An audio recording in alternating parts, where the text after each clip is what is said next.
Hello everyone, welcome back to AV educations. आज के इस वीडियो में हम लोग आरपीएससी असिस्टेंट प्रोफेसर बीएडीएम 2021 का पेपर 1 सॉल्व करने वाले हैं। तो चलिए वीडियो स्टार्ट करते हैं। हमारा पहला क्वेश्चन है, who said management is the development of people not direction of things. ये स्टेटमेंट कि मैनेजमेंट है वो डेवलपमेंट ऑफ पीपल है, ना कि डायरेक्शन ऑफ थिंग्स है, ये स्टेटमेंट किसने कहा था? आपके ऑप्शंस हैं George Elton Mayo, Lawrence Appley, John A Beckett, Richman and Farmer. तो ये जो स्टेटमेंट है, ये स्टेटमेंट दिया था लॉरेंस एप्ले ने। ये करेक्ट आंसर आपका सेकंड होगा। नेक्स्ट क्वेश्चन है, dash is not one of the steps in the decision making process. इसमें से कौन सा एक आपका डिसीजन मेकिंग प्रोसेस का स्टेप नहीं है? आपके ऑप्शंस हैं identifying the problem, analysing alternate solutions, implementing the decision, delegating the decision. तो आपके जो डिसीजन मेकिंग प्रोसेस के स्टेप्स होते हैं, पहला क्या होता है, आपको प्रॉब्लम आइडेंटिफाई करते हैं, फिर इंफॉर्मेशन कलेक्ट करते हैं, फिर अल्टरनेटिव्स को आइडेंटिफाई करते हैं, फिर उनको हम एनालाइज करते हैं, फिर उसमें से कोई एक अल्टरनेटिव चूज करते हैं, फिर अपना डिसीजन इम्प्लीमेंट करते हैं, देन रिव्यू करते हैं डिसीजन को। तो इस पूरी प्रोसेस में डेलीगेटिंग द डिसीजन कोई भी स्टेप नहीं होता है। करेक्ट आंसर आपका फोर्थ होगा। नेक्स्ट क्वेश्चन है, Dash is a communication that flows from a higher level to one or more lower levels in the organization. इसमें से कौन सा कम्युनिकेशन है जो एक हायर लेवल से, यानी कि ऊपर से आ रहा है नीचे लोअर लेवल पे, एक या दो लोअर लेवल पे जाता है? ऐसा कौन सा कम्युनिकेशन है? हॉरिजॉन्टल, अपवर्ड, डाउनवर्ड या फिर डायगोनल कम्युनिकेशन? तो ये हायर लेवल से लोअर लेवल पे आ रहा है, तो ये आपका डाउनवर्ड कम्युनिकेशन होगा। करेक्ट आंसर थर्ड होगा। Next question, MBO means, MBO का क्या मतलब है? Management by opportunity, management by objectives, management by ownership, management by operation. तो एमबीओ का मतलब होता है आपका मैनेजमेंट बाय ऑब्जेक्टिव्स। ये कॉन्सेप्ट पीटर एफ ड्रकर ने डेवलप किया था। पीटर एफ ड्रकर इन्होंने डेवलप किया था 1954 में। इनकी एक बुक थी द प्रैक्टिस ऑफ मैनेजमेंट, उस बुक में इन्होंने ये कॉन्सेप्ट इंट्रोड्यूस किया था। Next question, expectancy theory of motivation was propounded bye. Expectancy theory of motivation किसने प्रोपाउंड की थी, किसने दी थी ये थ्योरी? एल्डरफर, मैकग्रेगर, व्रूम या जेएस एडम्स? तो आपकी एक्सपेक्टेंसी थ्योरी ऑफ मोटिवेशन ये दी थी विक्टर व्रूम। व्रूम यहाँ पे केवल लिखा है, इनका पूरा नाम था विक्टर व्रूम। इन्होंने ये थ्योरी दी थी और इन्होंने कहा था कि मोटिवेशन के 3 कंपोनेंट्स होते हैं। इनकी थ्योरी में इन्होंने 3 कंपोनेंट्स बताए थे। एक एक्सपेक्टेंसी था, एक्सपेक्टेंसी, दूसरा इंस्ट्रूमेंटैलिटी, इंस्ट्रूमेंटैलिटी, और तीसरा था बैलेंस। ठीक, इन्होंने ये 3 कंपोनेंट्स लिए थे और इस थ्योरी में कहा था कि इन तीनों कंपोनेंट्स को मिला के मोटिवेशन होता है। ठीक है, इसका मतलब कि जब ये तीनों कंपोनेंट्स किसी भी एम्प्लॉय में, ये तीनों चीज़ें एक्सपेक्टेंसी, इंस्ट्रूमेंटैलिटी और बैलेंस, ये हाई रहेंगे तो उसका मोटिवेशन भी हायर लेवल पे रहेगा, मैक्सिमम लेवल पे रहेगा जब ये तीनों अपने हायर लेवल पे रहेंगे। ये एक्सपेक्टेंसी और इंस्ट्रूमेंटैलिटी और बैलेंस, इसका यही है कि जो एम्प्लॉयज़ हैं वो अपने परफॉर्मेंस से क्या एक्सपेक्ट कर रहे हैं, क्या रिवॉर्ड चाह रहे हैं, उनकी एक्सपेक्टेशन क्या है, और उन्हें ये चीज़ पता है कि हम इतना काम करेंगे तो हमें इतना रिवॉर्ड मिलेगा। ठीक, नेक्स्ट क्वेश्चन है हमारा, name the propounder of equity theory of motivation. Equity theory of motivation किसने दी थी? Blake and Mouton, Hilgard, J Stacy Adams, Albert Bandura. तो equity theory of motivation J Stacy Adams ने दी थी और इसमें इन्होंने कहा था कि जैसे एम्प्लॉयज़ जो होते हैं किसी भी ऑर्गेनाइजेशन में, वो अपनी परफॉर्मेंस को अपने कलीग्स के साथ, यानी जो उनके साथ काम कर रहे हैं उनसे कंपेयर करते हैं। वो ये देखते हैं कि हम कितना इनपुट दे रहे हैं और हमें कितना रिवॉर्ड मिल रहा है, और हमारे साथ जो काम कर रहे हैं वो कितना एफर्ट्स लगा रहे हैं और उन्हें कितना रिवॉर्ड मिल रहा है। तो ये कंपेयर करते हैं। तो इस थ्योरी में उन्होंने बताया है कि 3 तरीके के रिवॉर्ड हो सकते हैं, एक अनइक्विटेबल और एक इक्विटेबल और एक हायर रिवॉर्ड्स। तो जब किसी भी एम्प्लॉय को अनइक्विटेबल रिवॉर्ड्स मिलते हैं, यानी कि वो एफर्ट्स अपना ज़्यादा कर रहा है और उसके कंपेयर में उसका कलीग कम एफर्ट कर रहा है, लेकिन उसको रिवॉर्ड ज़्यादा मिल रहा है, और पहले जो एफर्ट ज़्यादा कर रहा है उसको रिवॉर्ड कम मिल रहा है। तो अगर ऐसी सिचुएशन है तो एम्प्लॉयज़ क्या करेंगे, वो मन से काम नहीं करेंगे, हो सकता है ऑर्गेनाइजेशन ही छोड़ के चले जाएं। और अगर उन्हें इक्विटेबल रिवॉर्ड्स मिल रहे हैं, यानी जितना वो इनपुट डाल रहे हैं, जितना एफर्ट्स डाल रहे हैं, उसके अकॉर्डिंग उनको भी रिवॉर्ड मिल रहा है और उनके कलीग्स को भी वैसे ही मिल रहा है, तो वो सेटिस्फाई रहेंगे और मन से काम करेंगे और ऑर्गेनाइजेशन को छोड़ के नहीं जाएंगे। लेकिन अगर हायर रिवॉर्ड्स मिल रहे हैं तो वो और ज़्यादा मेहनत करेंगे, हार्डर वर्क करेंगे, ठीक है, और अच्छी प्रोडक्टिविटी में उनके इंक्रीज होगा। तो ये इनकी इक्विटी थ्योरी ऑफ मोटिवेशन थी जो जे स्टेसी एडम्स ने दी थी। नेक्स्ट क्वेश्चन है, planning is looking ahead and control is, planning आगे देखना है, लुकिंग अहेड, और कंट्रोल क्या है, कंट्रोल पीछे देखना है, ठीक है। तो कंट्रोल क्या है, लुकिंग बैक। ये scanning environment, setting targets, defining objectives, ये नहीं है। कंट्रोल आपका है लुकिंग बैक। तो प्लानिंग में हम क्या करते हैं कि हमें क्या करना है उस चीज़ का हम प्लान करते हैं, लेकिन कंट्रोल में क्या करते हैं कि जो हमने प्लान किया था, जो हमने स्टैंडर्ड सेट किए थे, उसके अकॉर्डिंग हमारी एक्चुअल परफॉर्मेंस हुई या नहीं, उसको कंपेयर करते हैं, और अगर नहीं हुई है तो फिर हम उसके लिए क्या कहते हैं, स्टेप्स लेते हैं उसको सही करने के लिए। तो कंट्रोल आपका क्या है, लुकिंग बैक है, हम पीछे देखते हैं, पीछे जो काम हुआ है, जो स्टैंडर्ड सेट हुए हैं उसको हम चेक करते हैं। तो प्लानिंग आपका लुकिंग अहेड है and control looking back. Next question है, who is the father of administrative theory of management. Administrative theory of management के फादर कौन है, Max Weber, Frank Gilbreth, Henri Fayol, Henry Gantt. तो administrative theory of management के father हमारे Henri Fayol ji हैं, ठीक है। इन्होंने इस थ्योरी में कहा था कि किसी भी ऑर्गेनाइजेशन स्ट्रक्चर का एक डिज़ाइन होना चाहिए, वहाँ पे जितने लोग काम कर रहे हैं उनका जो डिवीजन ऑफ लेबर है वो क्लियर होना चाहिए सबको, उनका पावर क्या है, उनकी अथॉरिटी क्या है, वो कौन से उनके अथॉरिटी डेलीगेट हो सकती है, कौन सी नहीं, ये सारी चीज़ें ऑर्गेनाइजेशन में सबको क्लियर होनी चाहिए। तो जितने भी ऑर्गेनाइजेशनल गोल्स हैं वो आसानी से अचीव किए जा सकते हैं। Next question, the 4 systems of management in terms of leadership styles are related to। 4 systems of management, leadership style के जो 4 सिस्टम्स हैं वो किससे रिलेट करते हैं, Blake and Mouton, Philip Kotler, Peter F Drucker, Rensis Likert. तो जो 4 types of leadership styles थे या फिर 4 सिस्टम्स ऑफ लीडरशिप स्टाइल्स थे, ये रेंसिस लिकर्ट ने दी थी। ये कौन कौन सी थी आपकी, एक थी आपकी एक्सप्लॉयटेटिव अथॉरिटेटिव,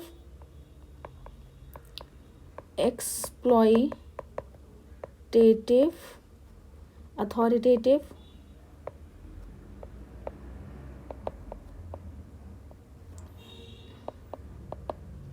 और दूसरी थी आपकी बेनेवोलेंट अथॉरिटेटिव,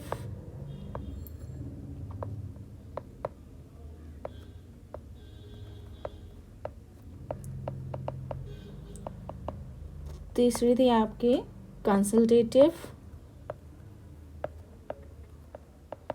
और फिर है आपकी पार्टिसिपेटिव। तो इन्होंने ये 4 तरह की लीडरशिप स्टाइल्स दी थी। एक्सप्लोटेटिव अथॉरिटेटिव स्टाइल में क्या था कि लीडर जो है वो एकदम इंडिपेंडेंट था, वो अपने डिसीजंस अपने एम्प्लॉयज़ पे थोपता था, ठीक है, वो फोर्सली उन पे अप्लाई करता था, करेगा इसमें एक्सप्लॉयटेटिव अथॉरिटेटिव में। और बेनेवोलेंट अथॉरिटेटिव में लीडर क्या करता है कि वो अपने एम्प्लॉयज़ को रिवॉर्ड्स दे के उनको मोटिवेट करता है प्रोडक्टिविटी इंक्रीज करने के लिए। कंसल्टेटिव में जो लीडर है वो अपने एम्प्लॉयज़ के साथ में जो भी उनके सबॉर्डिनेट्स हैं उनके आइडियाज़ को प्रोक्योर करेगा, उनके आइडियाज़ को इनकॉर्पोरेट भी करेगा डिसीजन लेने में, ठीक है। तो उनसे वो मिलजुल के काम करते हैं, कंसल्टेटिव में मतलब कंसल्ट करते हैं कि भाई तुम क्या चाहते हो, आपको क्या लगता है कि ये काम कैसे करना चाहिए, तो उनसे कंसल्ट करके काम करते हैं। पार्टिसिपेटिव में क्या होता है कि लीडर्स और सबऑर्डिनेट्स सब मिल के काम करते हैं, एक प्रॉब्लम को सब एक साथ सॉल्व करते हैं। इसमें जो सबऑर्डिनेट्स होते हैं पार्टिसिपेटिव में, ये भी अपने आप को ये इम्पोर्टेंट समझते हैं, वो भी एक पार्ट समझते हैं अपने आप को, ऑर्गेनाइजेशन के लिए रिस्पॉन्सिबल समझते हैं। कंसल्टेटिव में ये चीज़ नहीं होते सबऑर्डिनेट्स में। तो ये 4 जो लीडरशिप स्टाइल्स थी ये रेंसिस लिकर्ट ने दी थी। नेक्स्ट क्वेश्चन है, Porter and Lawler model of performance and satisfaction is related to. Porter and Lawler model जो है परफॉर्मेंस एंड सेटिस्फैक्शन का, ये किससे रिलेटेड है? परसेप्शन, एटीट्यूड्स, मोटिवेशन या लीडरशिप? तो ये मॉडल जो है मोटिवेशन से रिलेटेड है, पोर्टर एंड लॉलर मॉडल। इन्होंने इस मॉडल में ये बताया है कि जो एम्प्लॉयज़ की वो परफॉर्मेंस मोटिवेशन होता है वो सिर्फ परफॉर्मेंस या सेटिस्फैक्शन लेना नहीं होता है, यानी कि सिर्फ एम्प्लॉयज़ जो हैं वो ये नहीं चाहते कि उन्हें सेटिस्फैक्शन मिल रहा है, वो काम कर रहे हैं उन्हें सेटिस्फैक्शन मिल रहा है बस हो गया, वो रिवॉर्ड्स भी चाहते हैं। तो इन्होंने ये कहा है कि इसमें मोटिवेशन का एक थर्ड फैक्टर भी है, रिवॉर्ड, जो कि उनके परफॉर्मेंस को बहुत ज़्यादा इन्फ्लुएंस करता है। तो जो एम्प्लॉयज़ हैं उनको रिवॉर्ड भी देते रहना चाहिए, तभी वो अच्छे से काम करेंगे। Next question, characteristic of business ethics is. Business ethics के कौन कौन से कैरेक्टरिस्टिक्स हैं? डायनेमिक फिलॉसफी है ये, यानी कि सिचुएशन के अकॉर्डिंग, टाइम के अकॉर्डिंग ये चेंज होती रहती है। Influence by social welfare, social welfare से ये इन्फ्लुएंस्ड होती है, इसमें इफेक्ट पड़ता है, ह्यूमन एस्पेक्ट से फ़र्क पड़ता है, या फिर ऑल ऑफ द अबव। तो बिजनेस एथिक्स जो हैं वो ये तीनों स्टेटमेंट्स में होते हैं, तीनों कैरेक्टरिस्टिक्स होती हैं कि वो चेंज भी होती है, डायनेमिक होती है और ह्यूमन एस्पेक्ट्स और सोशल वेलफेयर से इन्फ्लुएंस भी होती है। तो करेक्ट आंसर आपका 4th होगा। Next question, I like the dreams of the future better than the history of the past. Who said this statement? ये स्टेटमेंट कि मुझे फ्यूचर के ड्रीम्स से ज़्यादा पसंद हैं बजाय इसके कि पास्ट की हिस्ट्री हो, यानी कि मैं विगत के इतिहास की तुलना में भविष्य के सपनों को अधिक पसंद करता हूँ। ये स्टेटमेंट किसने दिया था? Saint Simon, John Naisbitt, Thomas Jefferson, Warren G Bennis. तो ये स्टेटमेंट आपका थॉमस जेफरसन ने दिया था। ये एक अमेरिकन डिप्लोमेट और फिलोसोफर भी थे और ये यूएस के 3rd प्रेसिडेंट भी थे। ठीक, इन्होंने ये स्टेटमेंट दिया था कि मुझे क्या है, फ्यूचर के ड्रीम्स ज़्यादा पसंद है पास्ट की हिस्ट्री से ज़्यादा। ठीक, next question, which one of the following is not elements of organisational culture? इसमें से कौन सा ऑर्गेनाइजेशनल कल्चर का एलिमेंट नहीं है?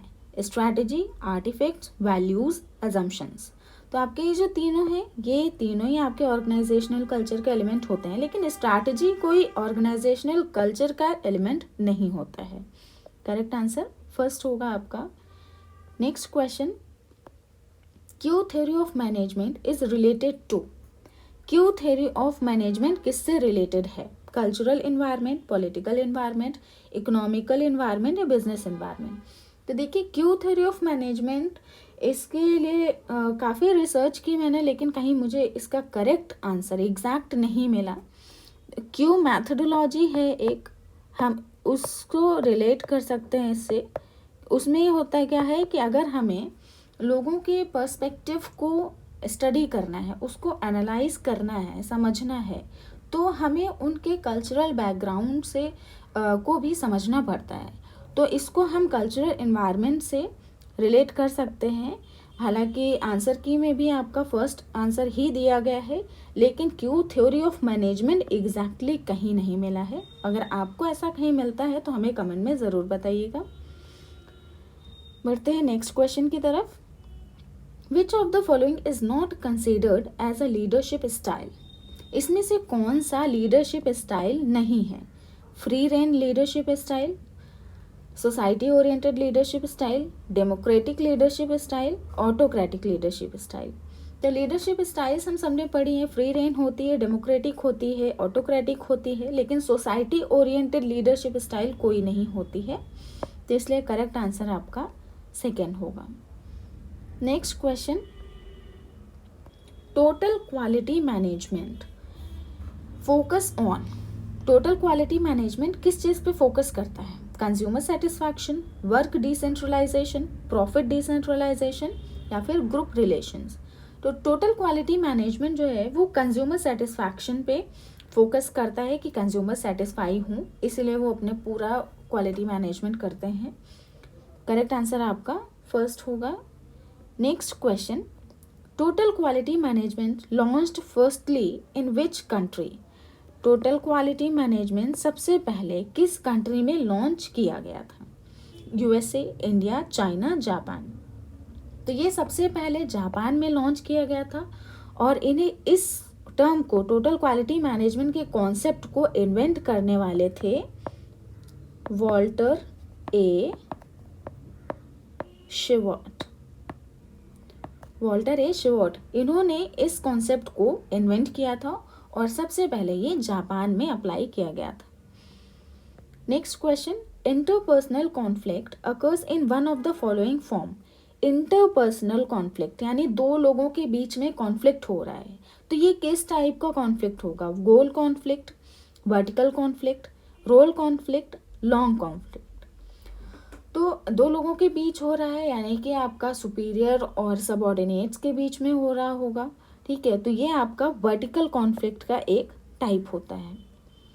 Next question, technique of conflict resolution is.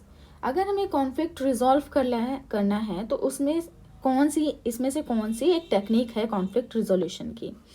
Expansion of resources, inventory, programme evaluation, none of these.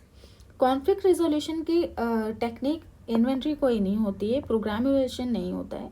Expansion of resources को expand करके हम कॉन्फ्लिक्ट को रिजॉल्व कर सकते हैं। करेक्ट आंसर आपका फर्स्ट होगा। Next question, the term grapevine is used in. Grapevine term किस में यूज किया जाता है? Formal communication, informal communication, horizontal communication या वर्टिकल कम्युनिकेशन। तो ग्रेप वाइन जो है इनफॉर्मल कम्युनिकेशन का एक टाइप होता है, जिसमें क्या होता है कि जैसे किसी भी एक ऑर्गेनाइजेशन में बहुत सारे लोग काम करते हैं और उनमें कोई ऐसा कम्युनिकेशन, कुछ ऐसी बात फैल जाती है, बहुत तेज़ी से फैलती है। मतलब ऐसे डेटा जो होते हैं, इन्फॉर्मेशन, इनका कोई सोर्स का किसी को पता नहीं होता कि कहाँ से ये बात चली है। जैसे रूमर्स हैं, ठीक है, कोई भी गॉसिप है, लोग आपस में बातचीत करते रहते हैं, कोई गॉसिप छिड़ गई, एक ने दूसरे को बताया, दूसरे ने तीसरे को बताया, तो ऐसे बहुत तेज़ी से ये कम्युनिकेशन होता है, लेकिन उसका सोर्स ऑफ कम्युनिकेशन क्लियरली नहीं पता चलता है, तो उसको ग्रेप वाइन कम्युनिकेशन कहते हैं और ये इनफॉर्मल कम्युनिकेशन का ही एक टाइप होता है।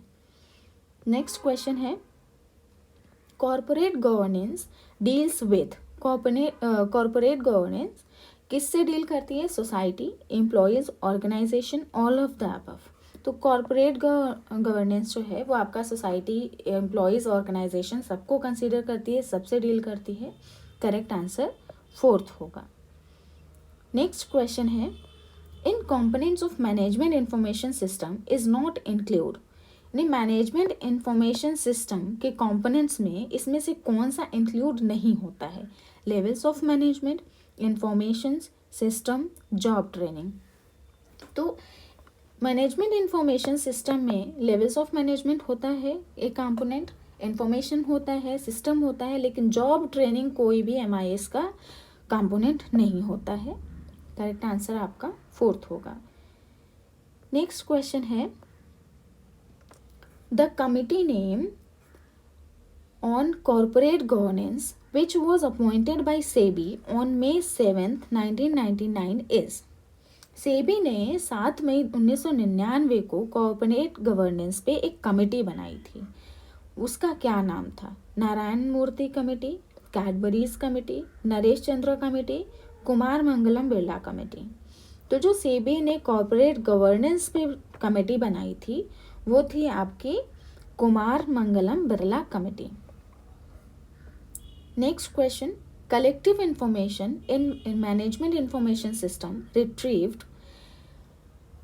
ये इंग्लिश में क्वेश्चन थोड़ा सा इनकम्प्लीट लग रहा है, हिंदी में पढ़ सकते हैं कि जो भी MIS में इंफॉर्मेशन होती है, कलेक्टिव इंफॉर्मेशन होती है, अगर हम उसको रिट्रीव करते हैं तो वो किसके लिए करते हैं या फिर किसको हम उपलब्ध करवाते हैं रिट्रीव करके? कस्टमर्स को, गवर्नमेंट्स को, सप्लायर्स को या मैनेजर्स को?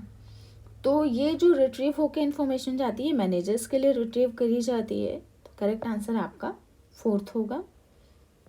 Next question, dash helps in overcoming resistance to change. यानी कि अगर कोई इंसान चेंज नहीं करना चाहता, अपने आप को बदलना नहीं चाहता किसी भी पर्सपेक्टिव को लेके, तो उसको हम कैसे ओवरकम कर सकते हैं? एजुकेट करके, कम्युनिकेट करके या फिर लीडरशिप से, ऑल ऑफ दिस.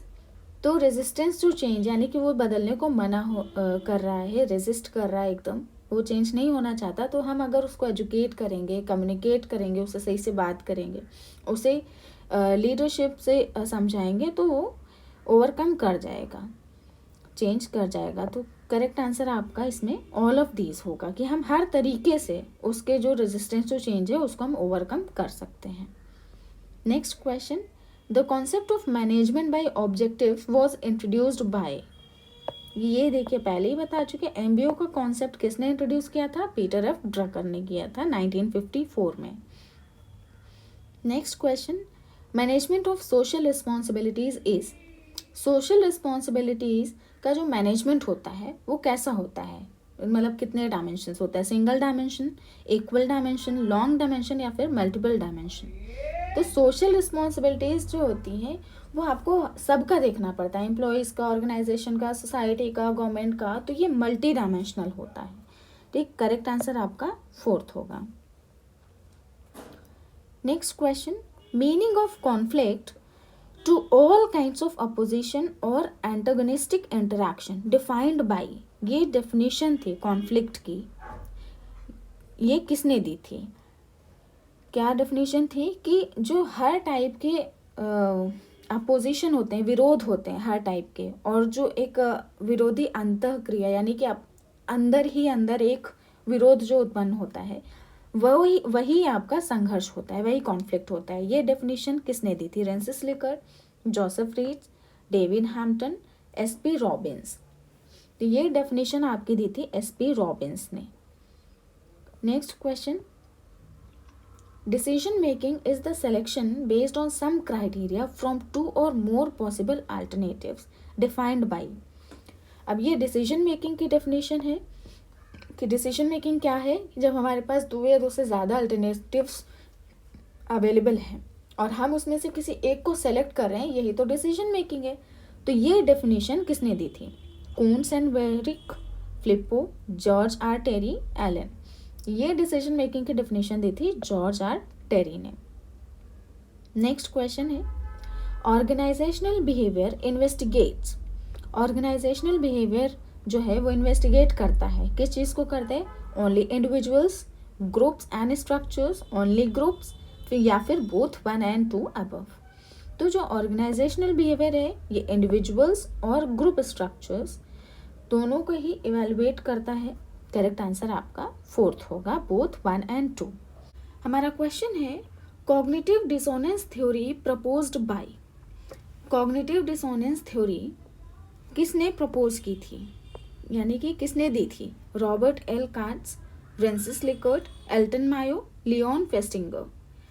तो ये थ्योरी जो है लियोन फेस्टिंगर ने दी थी 1957 में. और इस थ्योरी में इन्होंने बताया था कि मोटिवेशन, परसेप्शन और कॉग्निशंस, ये 3 चीज़ें जो हैं किसी इंडिविजुअल के, इनके बीच में कैसा रिलेशनशिप होता है.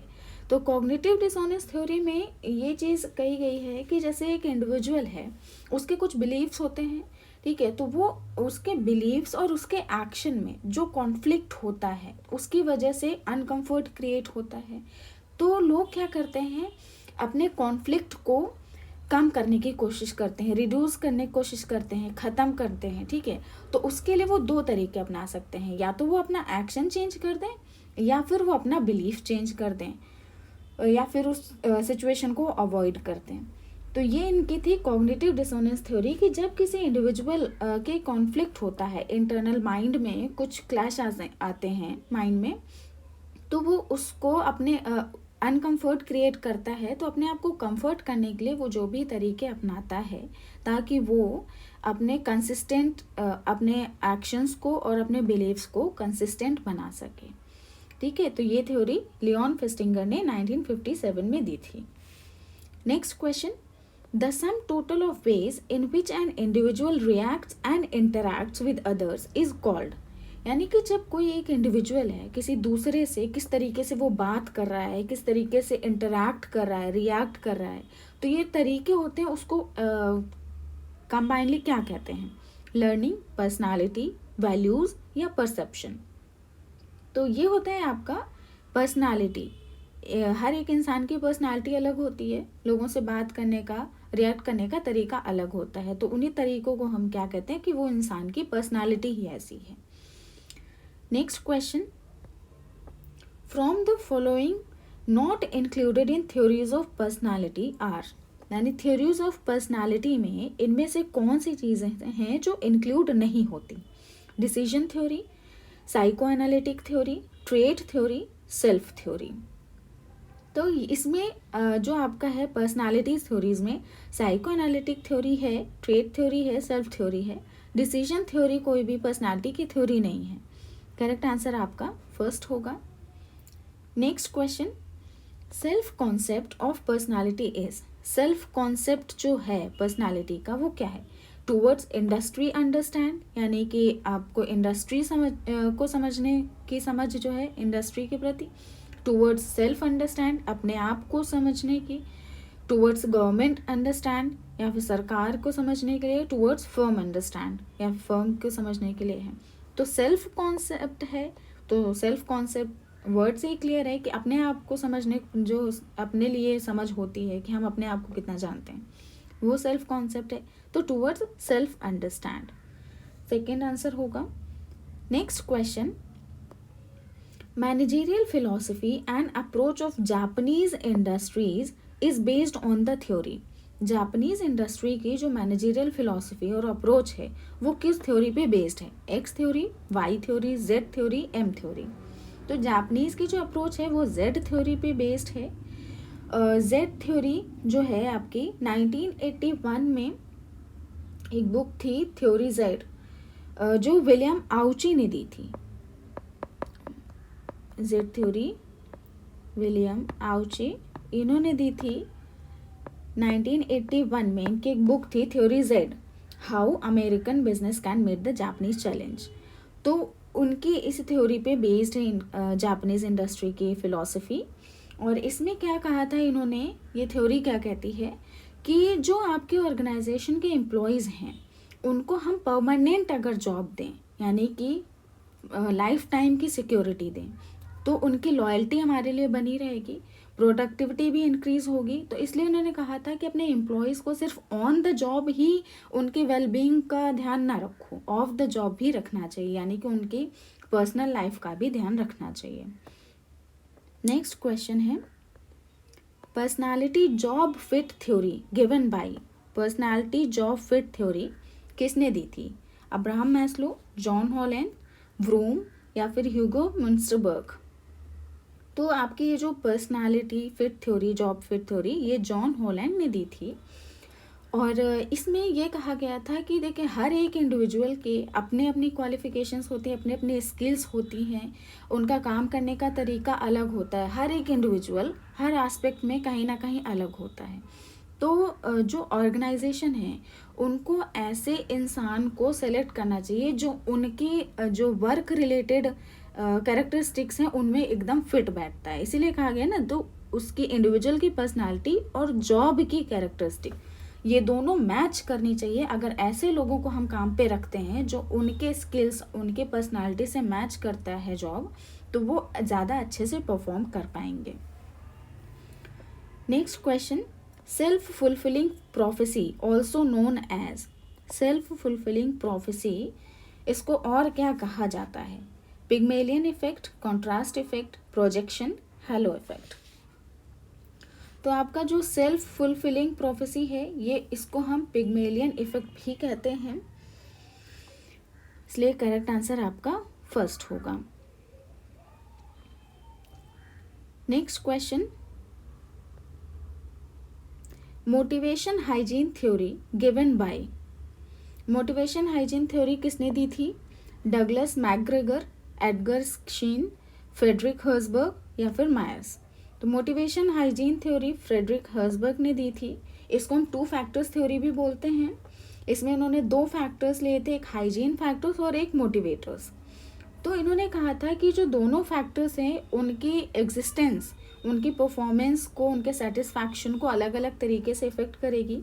जैसे हाइजीन फैक्टर्स हैं, जैसे कि आपका सैलरी है और work relationship, job security, working conditions, ये अगर प्रेजेंट रहेंगे तो ये नहीं कह सकते वो जनरल सेटिस्फैक्शन देंगे, लेकिन इनकी जो एब्सेंट है, अगर ये एब्सेंट हो जाएंगे तो ये क्या होगा, बिल्कुल भी कोई काम नहीं करना चाहेगा। अगर हाइजीन फैक्टर्स एब्सेंट हैं तो लोग डीमोटिवेट हो जाएंगे। तो आपका जो हाइजीन फैक्टर की प्रेजेंस है ये जनरल सेटिस्फैक्शन दे सकती है, प्रिवेंशन ऑफ डिससेटिस्फैक्शन कर सकती है, लेकिन मोटिवेट नहीं करेगी। हाइजीन फैक्टर्स ये मोटिवेट नहीं करेंगे। और मोटिवेटर्स जो होते हैं, जैसे कि आपका अचीवमेंट है, स्टेटस, रिकॉग्निशन, रिस्पॉन्सिबिलिटी बढ़ा दी, प्रमोशन है, ग्रोथ है, ये सारे मोटिवेटर्स थे। तो अगर ये उनको मिलेंगे, ये फैक्टर्स अगर दिए जाएंगे वर्क एनवायरनमेंट में, तो लोगों का हाई मोटिवेशन भी रहेगा और वो ज़्यादा सेटिस्फाई रहेंगे। तो उन्होंने 2 फैक्टर्स की बात करी थी, हाइजीन फैक्टर्स और motivators. Next question, main principles of formal group are not included. Formal group के जो मेन प्रिंसिपल्स हैं उसमें से इनमें से कौन सा इंक्लूड नहीं है? Work specialisation, chain of command, technological advances, span of control. तो प्रिंसिपल्स वर्क स्पेशलाइजेशन का प्रिंसिपल है, चेन ऑफ कमांड है, स्पैन ऑफ कंट्रोल है। टेक्नोलॉजिकल एडवांसेस कोई प्रिंसिपल नहीं है फॉर्मल ग्रुप का। करेक्ट आंसर आपका 3 होगा। Next question, which core job dimension is not included in job characteristics model. इनमें से कौन सा है डायमेंशन जो जॉब कैरेक्टरिस्टिक्स मॉडल में इंक्लूड नहीं किया जाता? Skill variety, task identity, task significance, job evaluation. तो जॉब कैरेक्टरिस्टिक्स मॉडल है, इसमें skill variety, task identity, task significance रहता है, जॉब इवैल्यूएशन नहीं रहता है, इसलिए करेक्ट आंसर आपका 4th होगा। Next question, techniques of conflict resolution are not included. Conflict resolution की टेक्निक्स में इसमें से कौन सा इंक्लूड नहीं होता है? Mental change, avoidance, descriptive evaluation, authoritative order. इसमें से आपका डिस्क्रिप्टिव इवैल्यूएशन कोई भी टेक्निक नहीं होती है कॉन्फ्लिक्ट रिजोल्यूशन की। करेक्ट आंसर आपका 3rd होगा। Next question, ERG theory of motivation propounded by. ERG theory of motivation जो है वो किसने दी थी? Vroom, Alderfer, Urwick, Atkinson. ERG theory हमारी दी थी क्लेटन पॉल एल्डरफोर। इनका पूरा नाम था क्लेटन पॉल एल्डरफोर। ठीक, करेक्ट आंसर 2nd होगा। इस थ्योरी में इन्होंने क्या किया था, जो मैस्लो ने एक नीड हायरार्की थ्योरी दी थी, उसमें उन्होंने 5 टाइप्स ऑफ नीड्स बताई थी। तो ERG थ्योरी में एल्डरफोर ने उन्हीं नीड्स को 3 कैटेगरी में डिवाइड किया। E फॉर है आपका एग्जिस्टेंस थ्योरी, एग्जिस्टेंस नीड्स, और R है आपका रिलेटेडनेस नीड्स, और G है आपका ग्रोथ नीड्स। एग्जिस्टेंस नीड्स में फिजियोलॉजिकल और सेफ्टी एंड सिक्योरिटी नीड्स, ये 2 नीड्स आती हैं कि आप सबसे जो बेसिक नीड्स होती हैं कि आपके पास खाने पीने का सामान, रहने का, ये सारी चीज़ें हों और आपके जॉब की सिक्योरिटी हो। ठीक है। रिलेटेडनेस में है कि आपको सोशल इंटरेक्शन हो, सोशल बॉन्ड हो थोड़ा सा, और स्टीम नीड्स भी इसमें आती हैं। ठीक है, थोड़ा पोर्शन रिलेटेडनेस में आता है कि आपके सोशल कनेक्शंस कैसे हैं, वो चीज़ें फुलफिल हों, सोशल नीड्स। और ग्रोथ नीड्स में आपका स्टीम नीड्स हैं और सेल्फ एक्चुअलाइजेशन नीड्स हैं कि आप एकदम क्रिएटिविटी लेवल पे और सेल्फ एक्चुअलाइजेशन के लेवल पे पहुंच गए, वो नीड्स आपकी ग्रोथ नीड्स में है। तो इन्होंने नीड्स को टोटल 3 कैटेगरीज में डिवाइड किया था। और इस थ्योरी में इन्होंने क्या कहा था कि जैसे मैस्लो की थ्योरी जो थी उसमें इन्होंने एक हायरार्की बताई थी कि पहले इंडिविजुअल क्या करते हैं, अपने फिजियोलॉजिकल नीड्स को फुलफिल करते हैं, फिर सेफ्टी एंड सिक्योरिटी पे जाते हैं। तो मतलब एक लेवल से दूसरे पे जाते हैं, जब पहले लोअर लेवल नीड सेटिस्फाई हो जाती है तभी हम आगे बढ़ते हैं। लेकिन ARG थ्योरी में क्या कहा था एल्डरफोर्ड ने कि ऐसा इसमें नहीं होता है, कि कोई एक बेसिक स्टेप्स नहीं होते कि पहले हमें यही नीड सेटिस्फाई करनी है। जो इंडिविजुअल्स हैं उनके हो सकता है कि वो 2 नीड्स जो हैं वो साइमल्टेनियसली वो फुलफिल कर रहे हों, ठीक है। तो ऐसा नहीं है कि जैसे हाई लेवल वाली नीड्स इंडिविजुअल को सेटिस्फाई नहीं हो रही है तो इंडिविजुअल क्या करते हैं कि वो अपनी लोअर नीड को ही सेटिस्फाई करने में, फुलफिल करने में एफर्ट्स अपने डबल कर देते हैं, ठीक है। तो ऐसा इसमें नहीं है कि आपको एक सीक्वेंस में, एक हायरार्की में ही चलना है। नेक्स्ट क्वेश्चन है, TBO स्टैंड्स फॉर। TBO का क्या मतलब है, क्या फुल फॉर्म है? Tourism based organisation, transport based organisation, total business organisation या फिर टीम बेस्ड ऑर्गेनाइजेशन। तो TBO का मतलब है team based organisation. Next question, conflict that hinders group performance is called.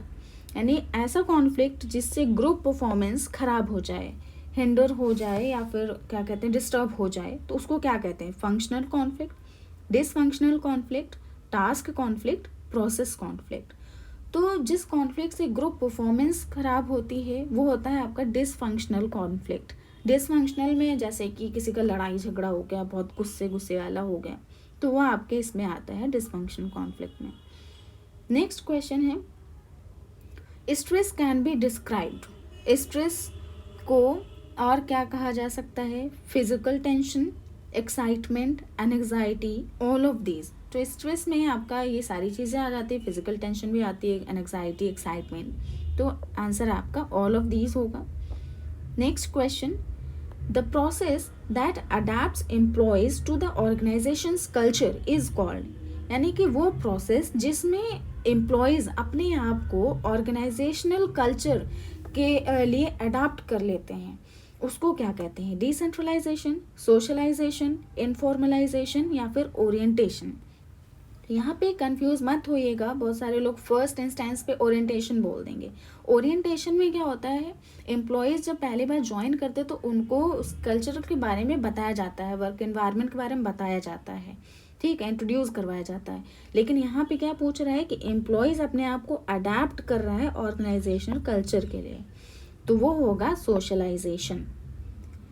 Next question, the relationship between stress and job performance is. Stress और job performance के बीच की रिलेशन कैसी है? तो जैसे अब रिलेशनशिप जो है वो कितने टाइप की हो सकती है? कई टाइप की हो सकती है, लेकिन जैसे स्ट्रेस है, कोई बहुत स्ट्रेस्ड है तो उसकी परफॉर्मेंस कैसी होगी? नेगेटिव होगी। नेगेटिव के लिए हम इन्वर्टेड वर्ड का यूज़ करते हैं। तो यहाँ पे ये जो इन्वर्टेड यू रिलेशनशिप है ये होती है स्ट्रेस और जॉब परफॉर्मेंस के बीच। जो इन्वर्टेड यू रिलेशनशिप का कॉन्सेप्ट है ये रॉबर्ट यर्क्स एंड जॉन डॉटसन ने 1908 में दिया था। इसको यर्क्स एंड डॉटसन लॉ भी कहा जाता है।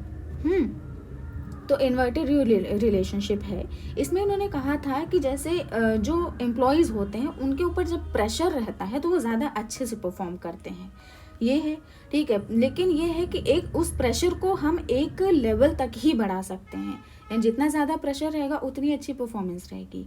लेकिन प्रेशर एक लेवल के बाद निगेटिव आउटपुट देने लगता है, तो जब वो लेवल क्रॉस हो जाता है तो उसको हम क्या कहते हैं? स्ट्रेस कहते हैं। और जब स्ट्रेस में इंसान परफॉर्म करता है तो जॉब परफॉर्मेंस नेगेटिव हो जाती है। तो ये इन्वर्टेड यू रिलेशनशिप है। Next question, organisational behaviour is directly, यहाँ पे इज होगा, is directly concerned with the understanding, prediction and control of human behaviour in organisation who said. ये स्टेटमेंट है कि ऑर्गेनाइजेशन बिहेवियर जो है वो डायरेक्टली कंसर्न्ड होता है किससे, ह्यूमन बिहेवियर की अंडरस्टैंडिंग, उससे प्रेडिक्शन और कंट्रोल से। तो ये स्टेटमेंट किसने कहा था? फ्रेड लूथेंस, जो केली, डर्बिन, कीथ डेविस। तो ये स्टेटमेंट जो है आपका ये दिया था फ्रेड लूथेंस ने कि आपका जो ऑर्गेनाइजेशन बिहेवियर है वो डायरेक्टली आपके एम्प्लॉयज़ के बिहेवियर से रिलेट करता है, उनके अंडरस्टैंडिंग से, उनके कंट्रोल से। नेक्स्ट क्वेश्चन है कि elements of organisational behaviour is, organisational behaviour के की एलिमेंट्स कौन से हैं? Task and technology, organisation design, environment या फिर ऑल ऑफ दीज। तो यहाँ पे ऑर्गेनाइजेशन बिहेवियर के सारे ही एलिमेंट्स हैं, ठीक है। करेक्ट आंसर आपका 4th होगा।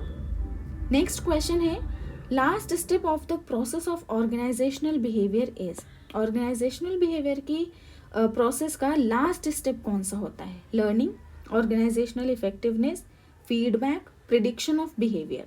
लास्ट स्टेप है तो वो होगा आपका फीडबैक। सबसे लास्ट में हम फीडबैक लेते हैं।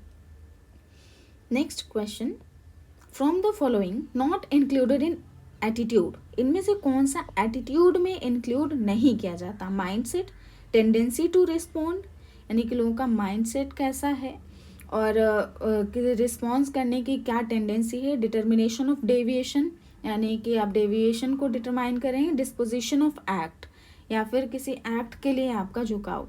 तो इसमें से एटीट्यूड में कौन सा नहीं आएगा? Determination of deviation. ये कोई एटीट्यूड नहीं है, ये आपका तो कंट्रोल का पार्ट हो गया। नेक्स्ट क्वेश्चन है mainly components of attitudes are, components of attitudes कितने होते हैं? कंपोनेंट्स ऑफ एटीट्यूड्स जो हैं 3 होते हैं। कौन कौन से होते हैं? अफेक्टिव, बिहेवियरल, 3 कंपोनेंट्स होते हैं एटीट्यूड के, अफेक्टिव, बिहेवियरल एंड कॉग्निटिव। ठीक, कि आप किसी सब्जेक्ट को लेके कितना अफेक्ट हो रहे हो, उससे बारे में क्या सोचते हो, वो आपको कितना अफेक्ट कर रहा है और आप कैसे बिहेव करते हो, ये एटीट्यूड के 3 कंपोनेंट्स होते हैं। Next question, perception is the dash process, perception कैसी प्रोसेस है? Cognitive, psychological, cognitive and psychological, environmental. तो परसेप्शन है वो कॉग्निटिव प्रोसेस है। करेक्ट आंसर आपका 1st होगा। नेक्स्ट क्वेश्चन है A lot of what the human sees in the world is a result of past dash knowledge and learning, यानी कि जो इंसान इस दुनिया में देखता है वो रिजल्ट होता है किसका? हमारे पास्ट का नॉलेज और लर्निंग। तो पास्ट एजुकेशन है, पास्ट एक्सपीरियंस, पास्ट परसेप्शन या फिर पास्ट इंटरनल फैक्टर। तो ये होगा पास्ट एक्सपीरियंस, कि हम जो भी देखते हैं वो हमारे पास्ट एक्सपीरियंस और नॉलेज और लर्निंग उसी सब का रिजल्ट होता है। तो करेक्ट आंसर आपका 2nd होगा। Next question, you can not teach a man anything, you can only help him discover it with in himself. Who said this statement, ये स्टेटमेंट किसने कहा कि आप किसी इंसान को कुछ सिखा नहीं सकते, आप सिर्फ उसे अपने अंदर ढूंढने में उसकी हेल्प कर सकते हैं? Galileo, Luthans, Costello and Zalkind, Hilgard. तो ये स्टेटमेंट आपका दिया था गैलीलियो ने। Next question, negative reinforcement is more dash to positive reinforcement, यानी नेगेटिव रीइंफोर्समेंट पॉजिटिव रीइंफोर्समेंट से ज़्यादा होता है क्या? Complex, easy, general, flexible. तो नेगेटिव इन्फोर्समेंट हमेशा पॉजिटिव इन्फोर्समेंट से ज़्यादा कॉम्प्लेक्स होता है, बहुत कॉम्प्लेक्स होता है। तो 1st होगा आपका करेक्ट आंसर। नेक्स्ट क्वेश्चन है personality is sum total of इनेट and acquired disposition, who said this. किसी इंसान की पर्सनालिटी जो होती है वो उसके जो जन्मजात, जो यानी कि अपने घर परिवार में वो देखता है और जो वो दूसरों से एक्वायर करता है उसी का सम टोटल होती है पर्सनालिटी। ये स्टेटमेंट किसने कहा था? Fred Luthans, Robbins, Valentine, Gordon Allport. तो ये स्टेटमेंट दिया था वैलेंटाइन ने। नेक्स्ट क्वेश्चन है according to Fred Luthans scope of organisational behaviour includes. Fred Luthans के अकॉर्डिंग ऑर्गेनाइजेशनल बिहेवियर के स्कोप में इंक्लूड होता है क्या इंक्लूड होता है? Behavioural modification, work stress, learning, all of these. तो इन्होंने इन सबको इंक्लूड किया है ऑर्गेनाइजेशनल बिहेवियर के स्कोप में, इसलिए करेक्ट आंसर आपका all of these. Next question है, the study of organisational behaviour is a systematic attempt to understand the behavior of people in organizations of which the people are an integral part, defined by। यानी कि ये definition किसने दी है कि जो आपका organisational behaviour की स्टडी है, ये एक सिस्टमैटिक अटेम्प्ट होता है कि जो लोग काम कर रहे हैं आपके ऑर्गेनाइजेशन में उनके बिहेवियर को समझें, जो आपके उस ऑर्गेनाइजेशन का एक इंटीग्रल पार्ट है। ये डेफिनेशन किसने दी थी? रैंडल्फ बॉबिट, जो केली, डर्बिन या फिर न्यूस्ट्रॉम। ये डेफिनेशन दी थी डर्बिन ने। नेक्स्ट क्वेश्चन है, who is the father of group dynamics? Group dynamics के फादर कौन हैं? Fred Luthans, Megginson, Kurt Lewin, Davis. तो ग्रुप डायनेमिक्स के फादर हैं कर्ट लेविन। इन्होंने ये वर्ड जो है ग्रुप डायनेमिक्स, ये वर्ड कॉइन किया था और इसका मतलब होता है कि जो ग्रुप में किसी ये टर्म इन्होंने कॉइन किया था उसको स्टडी करने के लिए, किसी ग्रुप में, ये कोई ग्रुप है, कोई इंडिविजुअल, वो लोग किसी चेंजिंग सिचुएशन के लिए कैसे रिस्पॉन्ड करते हैं, कैसे एक्ट करते हैं, कैसे रिएक्ट करते हैं अगर उनके सिचुएशन को, सर्कमस्टांसेस को थोड़ा चेंज कर दिया जाए, उसको स्टडी करने के लिए इन्होंने ये टर्म कॉइन किया था, ग्रुप डायनेमिक्स। हमारा क्वेश्चन है, which of the following disciplines is not contributing to the study of organisational behaviour? इनमें से कौन सा सब्जेक्ट, कौन सा डिसिप्लिन ऑर्गेनाइजेशनल बिहेवियर के स्टडी को कंट्रीब्यूट नहीं करता है? साइकोलॉजी, एंथ्रोपोलॉजी, इकोलॉजी और सोशियोलॉजी। तो ऑर्गेनाइजेशनल बिहेवियर में हम लोग क्या करते हैं, ऑर्गेनाइजेशन या सोसाइटी या फिर ह्यूमंस को स्टडी करते हैं। तो यहाँ पे साइकोलॉजी भी होती है और एंथ्रोपोलॉजी भी होती है और सोशियोलॉजी भी होती है। इकोलॉजी के जो कंट्रीब्यूशन है वो आपके ऑर्गेनाइजेशनल बिहेवियर के स्टडी में नहीं है। करेक्ट आंसर हमारा थर्ड होगा। Next question, who proposed the balance theory of group formation? Balance theory of group formation किसने दी थी? Theodore Newcomb, George Homans, Kolasa या फिर शेन? तो balance theory of group formation Theodore Newcomb ने दी थी। इन्होंने इस थ्योरी में ये कहा था कि जो सिमिलर एटीट्यूड वाले लोग होते हैं वो एक दूसरे को अट्रैक्ट करते हैं, उनमें ग्रुप फॉर्मेशन की पॉसिबिलिटी ज़्यादा होती है। यानी कि जिनके सिमिलर एटीट्यूड्स होते हैं, सिमिलर बिलीव्स होते हैं, वो एक दूसरे के साथ रिलेशनशिप में आना पसंद करते हैं, ग्रुप बनाना पसंद करते हैं।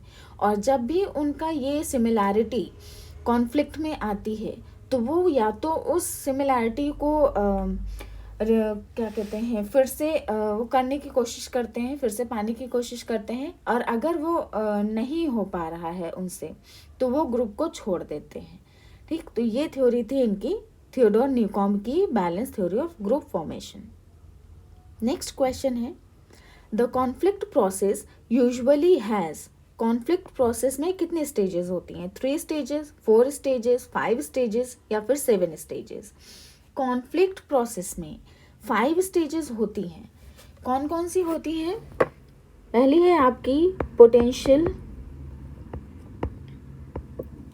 ऑपोजिशन, पोटेंशियल अपोजिशन या फिर इसको हम कह सकते हैं इनकम्पैटिबिलिटी। दूसरी होती है cognition and personalisation, cognition and personalisation. फिर है आपकी इंटेंशन, फिर है बिहेवियर और फिर है आउटकम्स। तो ये 5 स्टेजेस होती हैं आपके कॉन्फ्लिक्ट प्रोसेस में। नेक्स्ट क्वेश्चन पे चलते हैं। The social process by which people interact face to face in small groups is called group dynamics. Who said this statement? ये स्टेटमेंट कि जो सोशल प्रोसेस है जिससे लोग एक दूसरे से इंटरैक्ट होते हैं फेस टू फेस छोटे ग्रुप में, उसी को हम ग्रुप डायनामिक्स कहते हैं। ये स्टेटमेंट किसने दिया था? कास्ट, रॉबिन्स, काल्होन या फिर कीथ डेविस? तो ये स्टेटमेंट कीथ डेविस ने दिया था। करेक्ट आंसर आपका 4th होगा। नेक्स्ट क्वेश्चन है, self managing team is also known as. Self managing team को हम ये भी कह सकते हैं या फिर किस और नाम से जाना जाता है? Problem solving team, cross functional team, empowered team या फिर virtual team? Self managing team जैसे आप वर्ड से समझ रहे होंगे कि खुद से अपने प्रॉब्लम सॉल्व कर ले रहे हैं, यानी कि वो एम्पावर्ड है, तो इसको हम एम्पावर्ड टीम भी कहते हैं। नेक्स्ट क्वेश्चन है, the author of book the functions of executives is. ये बुक है द फंक्शंस ऑफ एग्जीक्यूटिव्स, इसके ऑथर कौन है? Chester I Barnard, John Robinson, Max Weber या फिर ओरवेक? तो इसके ऑथर है Chester I Barnard. Next question, main elements of attitudes are. Main elements attitudes के क्या होते हैं या कितने होते हैं? 5, 7, 6 और 3। ये क्वेश्चन अभी पहले भी आ चुका है कि एटीट्यूड्स के कंपोनेंट्स कितने होते हैं, और वही क्वेश्चन फिर से है। 3 कंपोनेंट्स होते हैं, ये पहले भी बता चुके हैं आपको, अफेक्टिव, कॉग्निटिव और बिहेवियरल। अफेक्टिव, कॉग्निटिव और बिहेवियरल, ये पहले कंपोनेंट्स पूछा था, कंपोनेंट्स ऑफ एटीट्यूड्स, यहाँ पे एलिमेंट्स ऑफ एटीट्यूड्स पूछा है, तो कंफ्यूज मत होइएगा, दोनों सेम ही है। Next question, the operant conditioning और learning approach to behaviour is based on. जो ऑपरेंट कंडीशनिंग या फिर लर्निंग अप्रोच है बिहेवियर की, वो किस पे बेस्ड है? Law of enforcement, law of effect, law of reproduction, law of expectations? तो ये जो आपकी अप्रोच है ऑपरेंट कंडीशनिंग या फिर लर्निंग अप्रोच जो है, ये लॉ ऑफ इफेक्ट पे बेस्ड है। लॉ ऑफ इफेक्ट क्या कहता है कि जो बिहेवियर आपको सेटिस्फाइंग रिजल्ट्स दे रहा है, सेटिस्फाइंग आउटकम्स दे रहा है, वो क्या होता है, वो बिहेवियर क्या होता है, ज़्यादा से ज़्यादा हम रिपीट करते हैं, जिससे हमें डिज़ायर्ड रिजल्ट्स मिल रहे हैं, वो बिहेवियर रिपीट होगा। और जिससे हमें अनडिज़ायर्ड रिजल्ट्स मिल रहे हैं या फिर डिज़ायर रिजल्ट्स नहीं मिल रहे हैं, आउटकम्स नहीं आ रहा है जैसा आपने एक्सपेक्ट किया, तो वो बिहेवियर हम क्या करते हैं, रिपीट नहीं करते, वो बहुत are less likely to occur, बहुत कम होते हैं। ठीक, तो ये आपका लॉ ऑफ इफेक्ट पे ही बेस्ड है आपकी operant conditioning. Next question, who said being part of an organisation entails part of its culture? ये स्टेटमेंट कि एक ऑर्गेनाइजेशन का पार्ट होना आपको उसके कल्चर का पार्ट होना भी कहलाता है, या फिर ये कह सकते हैं कि आप उसके कल्चर का भी पार्ट हो जाते हैं जैसे आप किसी ऑर्गेनाइजेशन का पार्ट बनते हैं। तो ये स्टेटमेंट किसने कहा? Peter F Drucker, Paul Pigors, Stoner and Freeman, H.S. Becker. तो ये आपका कहा था स्टोनर एंड फ्रीमैन ने। नेक्स्ट क्वेश्चन है, first step of organisational culture development process is. Organisational culture development process का पहला स्टेप क्या है? तो देखिए, इस स्टेप्स जो है बहुत सारे लोगों ने अलग अलग दिए हैं, लेकिन जो बेसिक और पहला स्टेप है वो आपका फंडामेंटल बेस ही होता है कि आप पहले सोचते हैं, एक थॉट आता है जो बेस बनता है आपके कल्चर का, तो सबसे पहला स्टेप फंडामेंटल बेस होगा।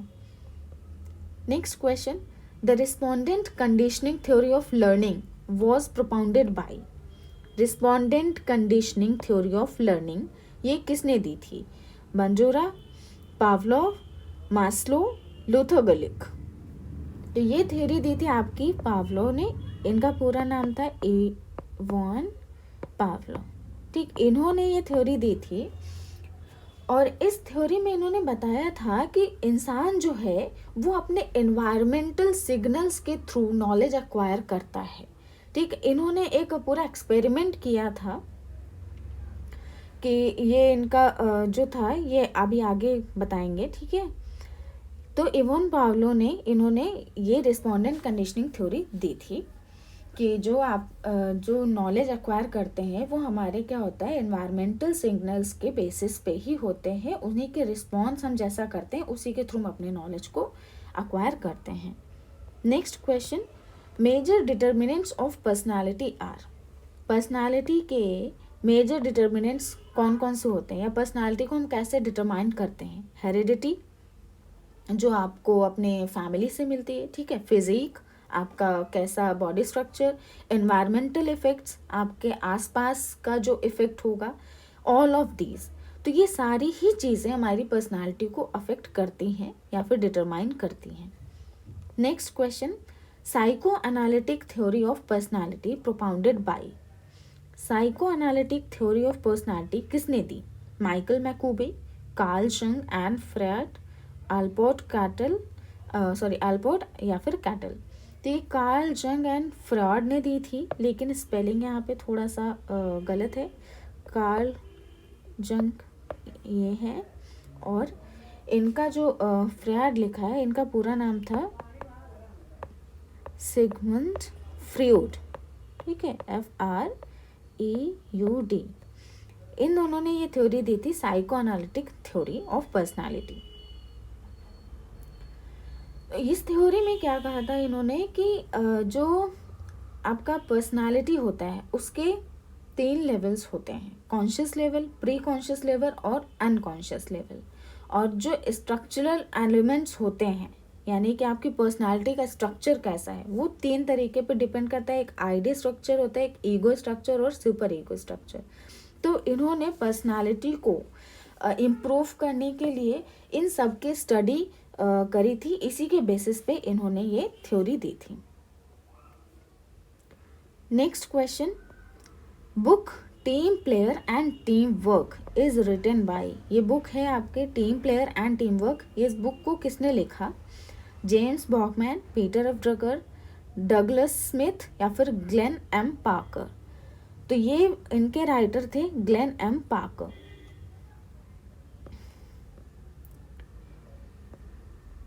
Next, which of the following is not a fringe benefit. इसमें से कौन सा फ्रिंज बेनिफिट नहीं है? Transport, free education to children, subsidised canteen, dearness alliance.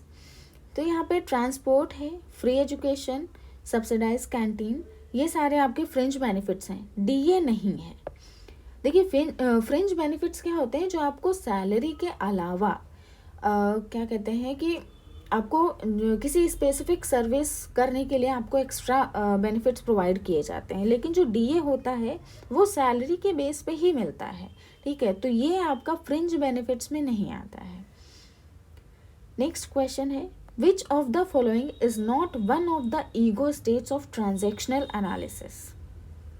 इसमें से कौन सा ट्रांजैक्शनल एनालिसिस का ईगो स्टेट नहीं है? तो ट्रांजैक्शनल एनालिसिस के 3 ईगो स्टेट होते हैं, child, adult and parent. Young कोई स्टेट नहीं होता है, ठीक है। ये 3 स्टेट होते हैं आपके ट्रांजैक्शनल एनालिसिस में।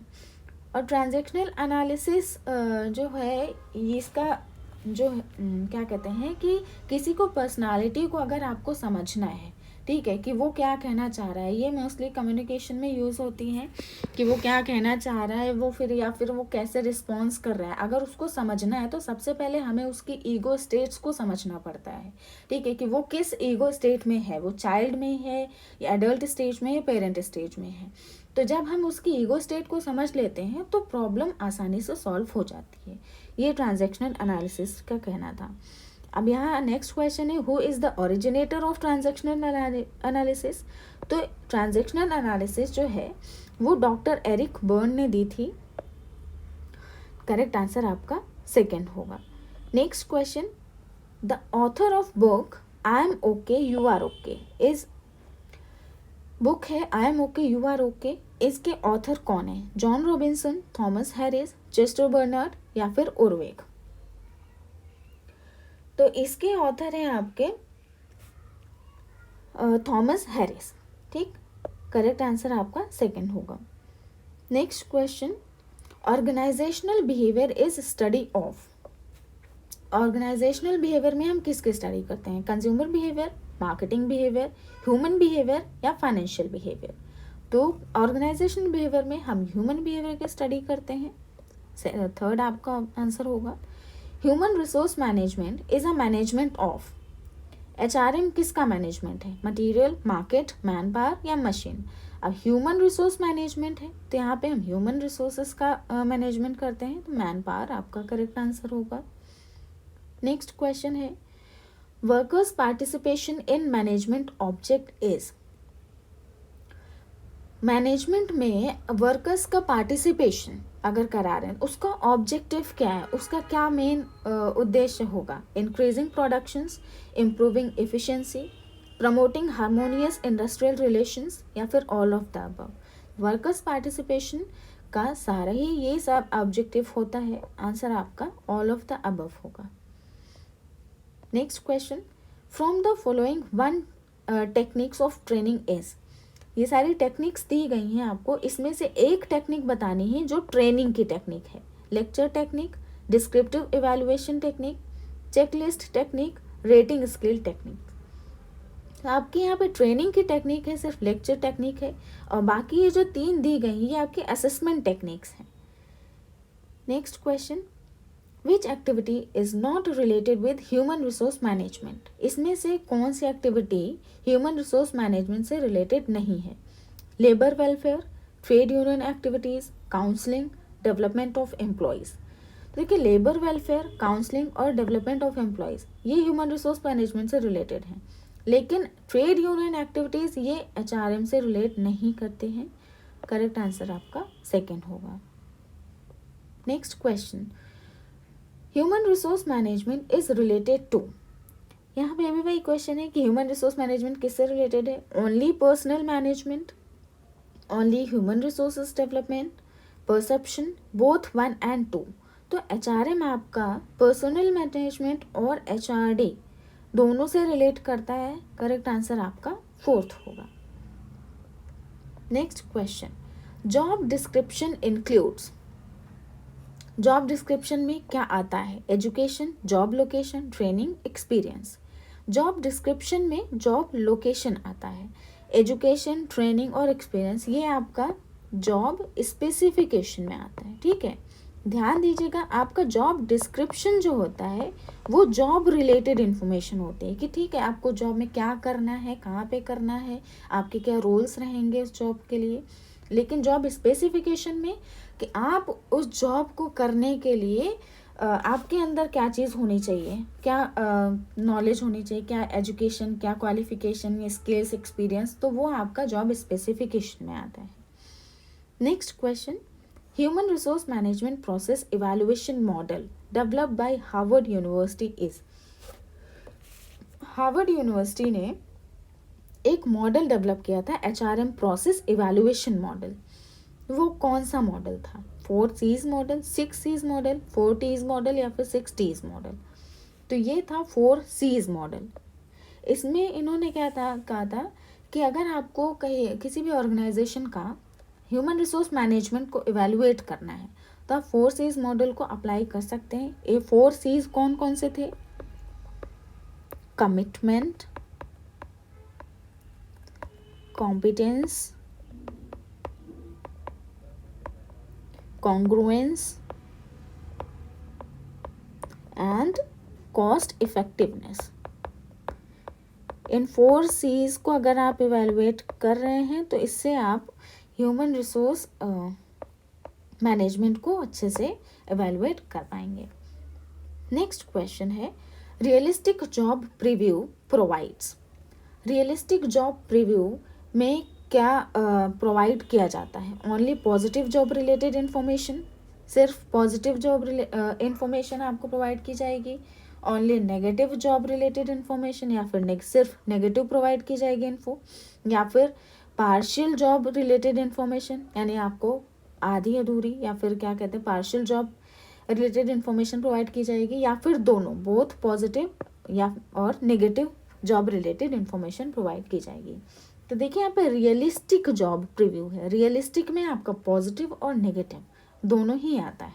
ठीक है, तो रियलिस्टिक जॉब प्रीव्यू पॉजिटिव और नेगेटिव जॉब रिलेटेड इन्फॉर्मेशन दोनों ही टाइप की इन्फॉर्मेशन प्रोवाइड करता है। नेक्स्ट क्वेश्चन है, the preliminary interview is also called as. Preliminary interview को और क्या कहते हैं? Survey, courtesy interview, job interview, evaluation interview. इसको हम कर्टसी इंटरव्यू भी कहते हैं। नेक्स्ट क्वेश्चन है the term industrial democracy is associated with. Industrial democracy term किससे एसोसिएट करता है? Collective bargaining, cooperation, workers participation in management, job classification. Industrial democracy है, ठीक है। तो डेमोक्रेसी का मतलब है कि जो भी आपके वर्कर्स हैं वो भी मैनेजमेंट में पार्टिसिपेट कर रहे हैं। करेक्ट आंसर थर्ड होगा आपका, workers participation in management. Next question है रिक्रूटमेंट इज आ। रिक्रूटमेंट कैसी प्रोसेस है? Negative process, positive process, negative as well as positive process, creative process. तो रिक्रूटमेंट आपका पॉजिटिव प्रोसेस है। रिक्रूटमेंट में क्या होता है कि हम ऑनलाइन एप्लीकेशंस इनवाइट करते हैं, बहुत सारे लोग फिर फॉर्म फिल करते हैं, तो ये पॉजिटिव प्रोसेस होती है। लेकिन जो सिलेक्शन होता है वो नेगेटिव प्रोसेस होती है, उसमें हम लोगों को एलिमिनेट करते हैं, जो भी उस एलिजिबिलिटी को नहीं एक्वायर करते हैं उनको हम एलिमिनेट करते हैं। तो सिलेक्शन आपकी नेगेटिव प्रोसेस होती है और रिक्रूटमेंट पॉजिटिव प्रोसेस होती है। हाँ, एक क्वेश्चन में मैंने कहा था, अभी हम बाद में बताते हैं, थ्योरी थी वो हम आपको बता देते हैं।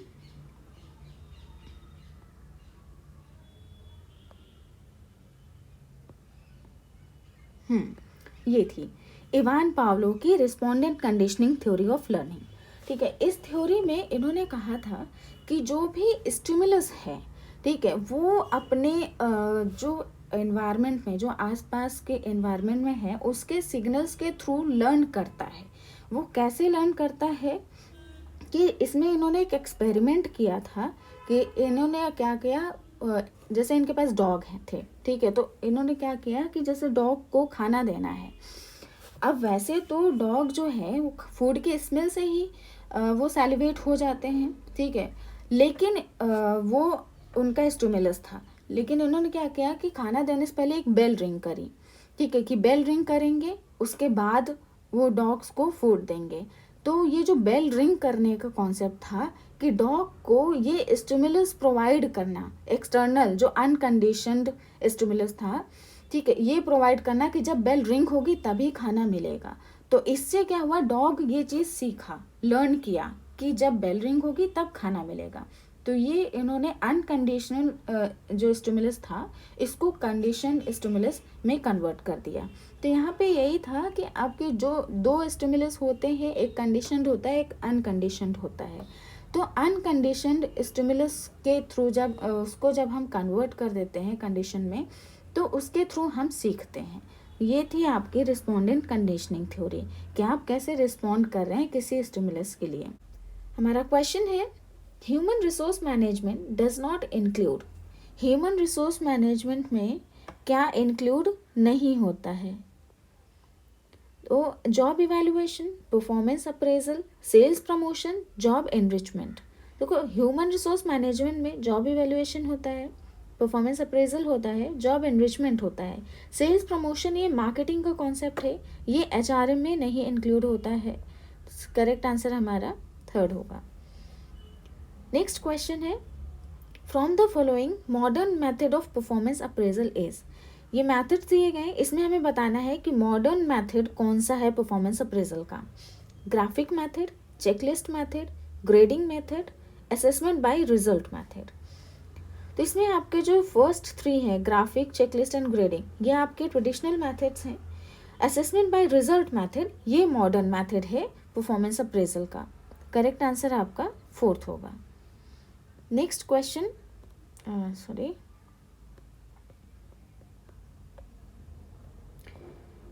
नेक्स्ट क्वेश्चन है आपका types of interview are.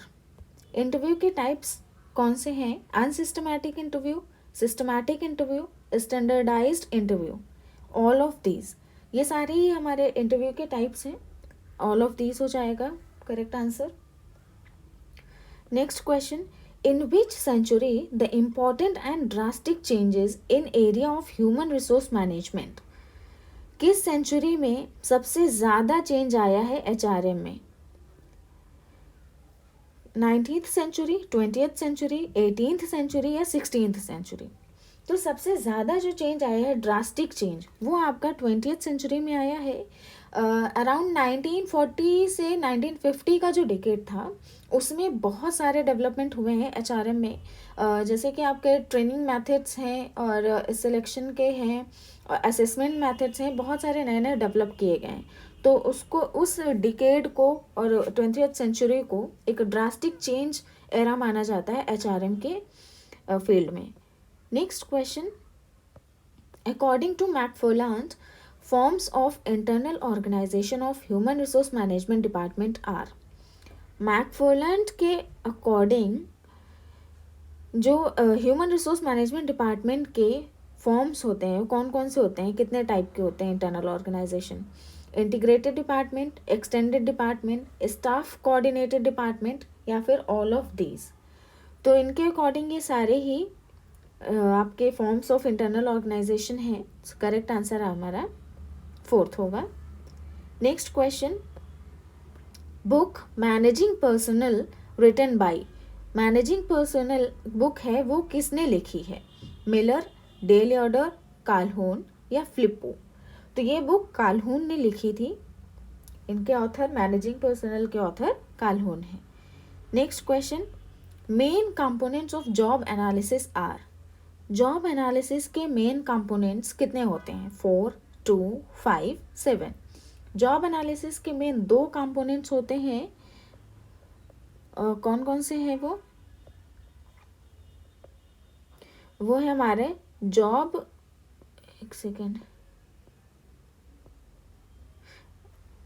Sorry थोड़ा सा पेंसिल सही नहीं चल रही है, ठीक है।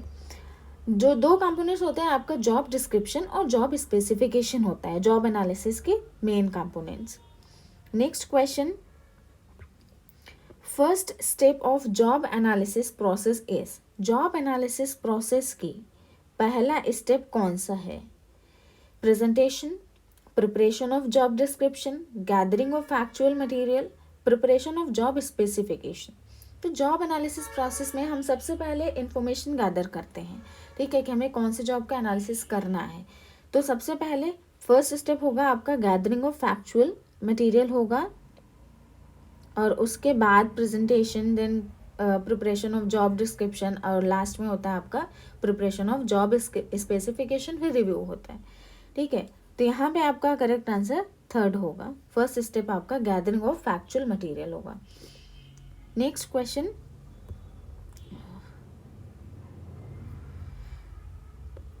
नेक्स्ट क्वेश्चन है हमारा, commencement of selection procedure are. Selection procedure का कमेंसमेंट कहाँ से होता है, यानी कि पहला स्टेप कौन सा है सिलेक्शन का? Recruitment, placement, test of application forms या फिर प्रीलिमिनरी इंटरव्यू? सिलेक्शन का प्रोसीजर सबसे पहला जो है हम लोग क्या करते हैं, रिक्रूटमेंट करते हैं। एडवर्टीजमेंट आता है, रिक्रूटमेंट होता है, उसके बाद आपका एग्जामिनेशन होता है, फिर सिलेक्शन होता है, sorry test of application forms recruitment के बाद आएगा, फिर आपका सिलेक्शन होगा, फिर प्लेसमेंट होगा, इंटरव्यू होगा, फिर प्लेसमेंट होगा। तो यह पहला जो आपका स्टेप होगा वो क्या होगा, रिक्रूटमेंट का होगा। नेक्स्ट क्वेश्चन है,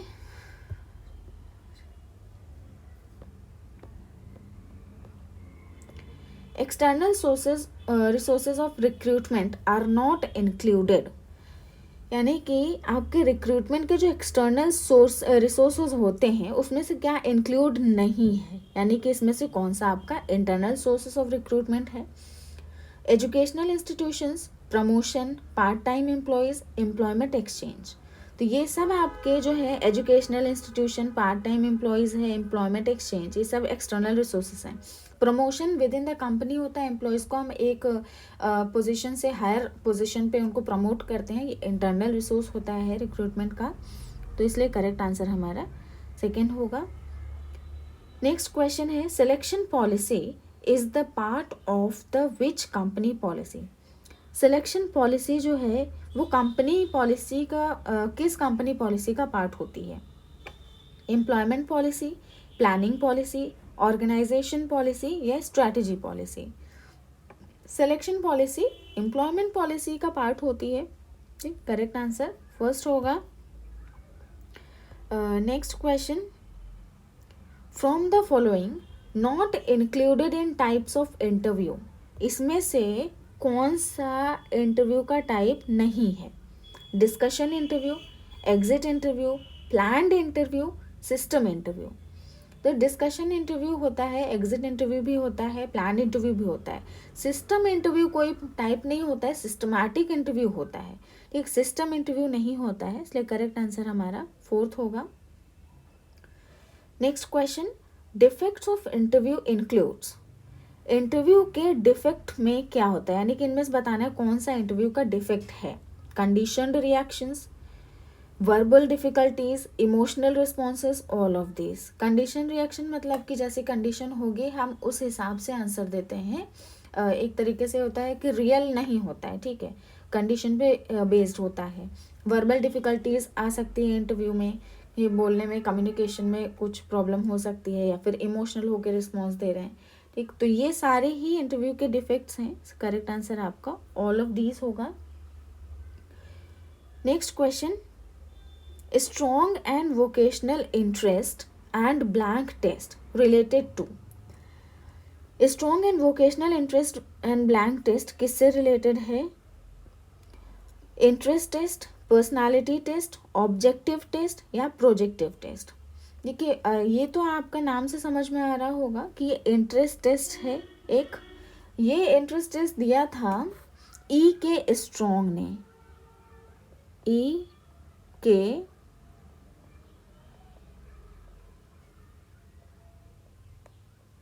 स्ट्रॉन्ग ने दिया था ये टेस्ट 1927 में। ठीक है, इस टेस्ट में इन्होंने कहा था कि ये टेस्ट जो है आपके इंटरेस्ट को इवैल्यूएट करता है, यानी कि आपका किस फील्ड में इंटरेस्ट है ये आप इस टेस्ट से पता लगा सकते हैं और अपने लिए एक सूटेबल जॉब सेलेक्ट कर सकते हैं। करियर प्लानिंग पे ये बहुत अच्छा डेवलपमेंट था इनका।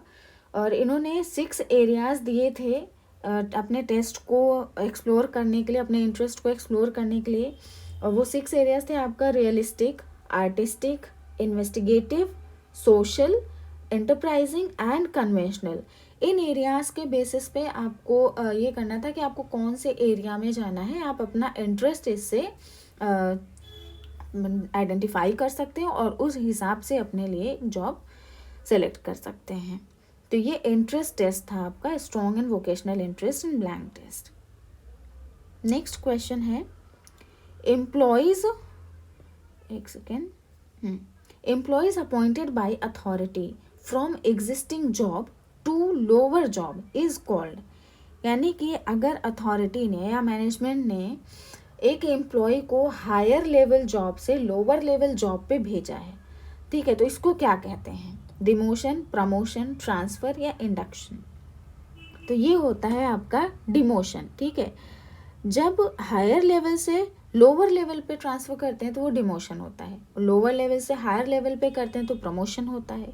और ट्रांसफ़र का मतलब है आप सेम पे same scale, same reputation, same level पे आपको एक जगह से दूसरी जगह भेजा जा रहा है तो वो ट्रांसफ़र होगा। और इंडक्शन जो है वो जब एम्प्लॉयज़ को सबसे पहली बार जब सिलेक्शन होता है और एम्प्लॉयज़ को हम अपने ऑर्गेनाइजेशन के कल्चर और उनके ऑर्गेनाइजेशनल स्ट्रक्चर के बारे में उसे इंट्रोड्यूस करते हैं तो वो होता है आपका इंडक्शन। ठीक, नेक्स्ट क्वेश्चन है, career planning is related to. Career planning किससे रिलेटेड है? Higher level position, lower level position, equal level position या फिर क्रॉस लेवल पोजीशन। जब भी करियर प्लानिंग करते हैं तो हम लोअर लेवल पे तो जाना प्रेफर नहीं करेंगे, ठीक है, तो हम हायर लेवल की प्लानिंग करते हैं कि अगर हम किसी जॉब पे हैं और फिर भी हम करियर प्लान कर रहे हैं तो हम हायर लेवल पे प्रेफर करेंगे। तो करियर प्लानिंग जो है आपकी वो हायर लेवल पोजीशन से रिलेटेड होती है। ठीक, तो करेक्ट आंसर आपका फर्स्ट होगा। Next question, a test is a systematic procedure for comparing the behavior of two or more persons defined by। ये डेफिनेशन जो है टेस्ट की, कि एक टेस्ट जो है वो एक सिस्टमैटिक प्रोसीजर या फिर एक क्या कहते हैं सिस्टमैटिक प्रक्रिया होती है जब हम दो लोग या दो लोगों से ज़्यादा का बिहेवियर कंपेयर करते हैं तो वही टेस्ट होता है। ये डेफिनेशन किसने दी थी? ब्लम, क्रॉनहैक, बर्ट या फिर यंग। तो ये डेफिनेशन हमारी दी थी क्रॉनहैक ने। ठीक, करेक्ट आंसर आपका सेकंड होगा। नेक्स्ट क्वेश्चन पे चलते हैं। Principles of training are not included. Training principles में कौन सा इंक्लूड नहीं है, यानी कि प्रिंसिपल ऑफ ट्रेनिंग जो है उनमें से इसमें से कौन सा इंक्लूड नहीं है? मोटिवेशन, ग्रीवेंस प्रोसीजर, फीडबैक या प्रैक्टिस। तो प्रिंसिपल्स ऑफ ट्रेनिंग है, ठीक है, ट्रेनिंग में मोटिवेशन होता है, प्रैक्टिस होती है, फीडबैक होता है। ग्रीवेंस प्रोसीजर इसका कोई प्रिंसिपल नहीं होता है। करेक्ट आंसर आपका सेकंड होगा। नेक्स्ट क्वेश्चन है, a promotion is a reassignment of the individual to a job of higher rank who gave the statement. ये स्टेटमेंट कि ये जो प्रमोशन है वो किसी भी इंडिविजुअल को हम एक जॉब से हायर रैंक पे रीअसाइन कर रहे हैं, ये स्टेटमेंट किसने दिया? स्कॉट, डेल एस बीच, पेगर्स या फिर मायर्स। तो ये स्टेटमेंट हमारा दिया था डेल एस बीच ने। तो करेक्ट आंसर हमारा सेकंड होगा। नेक्स्ट क्वेश्चन है, last stage of performance appraisal is. Performance appraisal की लास्ट स्टेज क्या है? Potential appraisal, effective supervision, performance counselling या एम्प्लॉय मोरल। तो परफॉर्मेंस अप्रेजल की जो एक प्रोसेस होती है उसमें लास्ट स्टेप जो है वो परफॉर्मेंस जब मेजर हो जाती है तो उसकी काउंसलिंग होती है। तो परफॉर्मेंस काउंसलिंग आपका ये लास्ट स्टेज होगा। नेक्स्ट क्वेश्चन है, a good transfer policy should be. एक अच्छी ट्रांसफ़र पॉलिसी किस पे बेस्ड होनी चाहिए? इंडक्शन, ह्यूमन वैल्यूज़, ओरिएंटेशन या प्लेसमेंट। तो गुड ट्रांसफ़र पॉलिसी की खासियत है कि वो ह्यूमन वैल्यूज़ पे बेस्ड होनी चाहिए। ठीक, करेक्ट आंसर आपका सेकेंड होगा। Next question, negotiation of labour contract by union and management is referred to as. ये एस नहीं एज होगा, ठीक है। यहाँ पे एक कॉन्ट्रैक्ट को लेके, एक लेबर कॉन्ट्रैक्ट को लेके यूनियन और मैनेजमेंट में नेगोशिएशन हो रहा है, तो उसको क्या कहते हैं? इस प्रोसेस को industrial relations, trade union, consumerism या collective bargaining.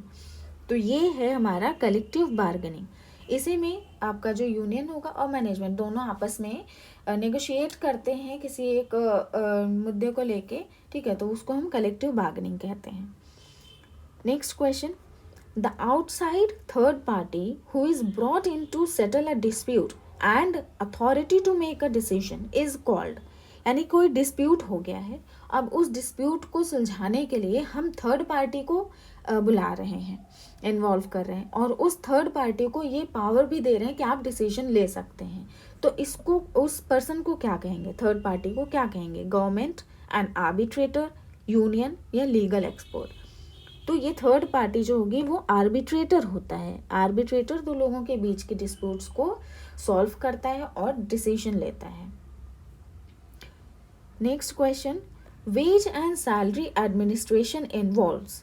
Veg and salary administration में क्या इन्वॉल्व होता है? Wage and salary survey, job evaluation, incentive, all of the above. तो वेज एंड सैलरी एडमिनिस्ट्रेशन है तो हमें उसका सर्वे भी करना है, जॉब भी इवेलुएट करना होता है, इंसेंटिव्स भी देने होते हैं, ये सब कुछ इसमें इन्वॉल्व होता है। तो करेक्ट आंसर आपका ऑल ऑफ द अबव होगा। Next question, from the following is not a type of separation. इसमें से सेपरेशन का टाइप कौन सा नहीं है? ले ऑफ, रेजिग्नेशन, डिसमिसल और डिस्चार्ज या रिमेडियल ट्रांसफर्स। ले ऑफ में भी हम एम्प्लॉयज़ को हटाते हैं, ठीक, रेजिग्नेशन में भी एम्प्लॉयज़ को हटाते हैं और डिसमिसल या डिस्चार्ज में भी एम्प्लॉयज़ हटाते हैं। तो ये तीनों ही आपके सेपरेशन का टाइप है। रिमेडियल ट्रांसफर्स जो होते हैं ये इसमें हम कंपनी से नहीं निकालते हैं। ये रिमेडियल ट्रांसफर्स है ना, आप टर्म से समझिए, कंपनी से इसको नहीं निकाल रहे हैं। आपने कोई काम प्रोडक्टिविटी उतनी नहीं दिखाई, एफिशिएंटली काम नहीं किया या फिर कुछ गड़बड़ कर दी, तो उसको सुधारने के लिए आपको ट्रांसफ़र कर दिया जाता है एक डिपार्टमेंट से दूसरे डिपार्टमेंट में। ऐसे इसमें ले ऑफ मतलब इसको कंपनी से नहीं निकाला जा रहा है, तो ये सेपरेशन का टाइप नहीं है। Next question, dramatic reduction of man power is called. Man power को अगर हम ड्रामेटिकली रिड्यूस कर रहे हैं तो उसको क्या कहते हैं? ड्रामेटिकली रिड्यूस कर रहे हैं, इसका मतलब है कि आप किसी पर्पस के लिए, जैसे कॉस्ट कम करने के लिए हम एम्प्लॉयज़ को हटा रहे हैं, तो उसको क्या कहेंगे? टर्मिनेशन, रिट्रेंचमेंट, राइट साइजिंग या रिटायरमेंट। तो इसको हम कहते हैं रिट्रेंचमेंट।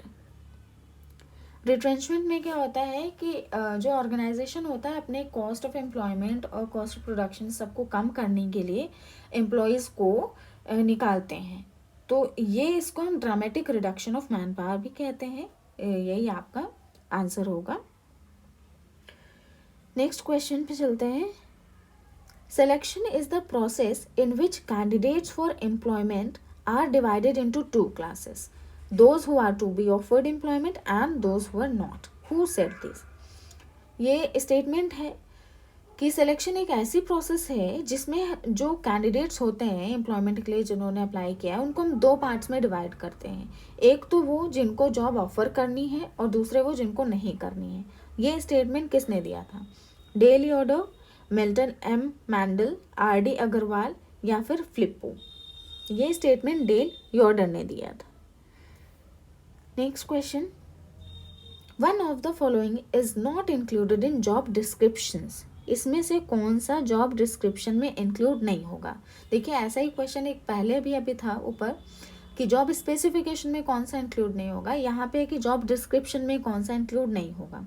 जॉब डिस्क्रिप्शन में हम जॉब की डिटेल देते हैं तो जॉब टाइटल रहेगा, लोकेशन रहेगी, ड्यूटीज़ रहेंगी, जजमेंट नहीं होता है जॉब डिस्क्रिप्शन का पार्ट। करेक्ट आंसर आपका थर्ड होगा।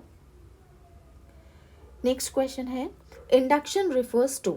इंडक्शन का क्या मतलब है? इंडक्शन का मतलब हम थोड़ी देर पहले ही बताए थे कि जब एम्प्लॉयज़ को जिनको हमने सेलेक्ट किया है उनको ऑर्गेनाइजेशन के कल्चर, उनके स्ट्रक्चर के बारे में इंट्रोड्यूस कराते हैं। ठीक है, तो यहाँ पे ऑप्शंस देख लेते हैं। Giving training to the employees, training देना एम्प्लॉयज़ को, इंडक्शन नहीं।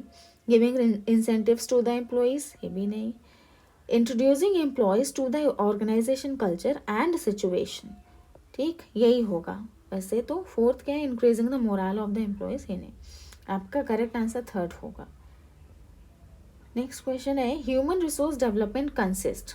ह्यूमन रिसोर्स डेवलपमेंट में क्या आता है? Performance appraisal, training, career planning and development या फिर all of these.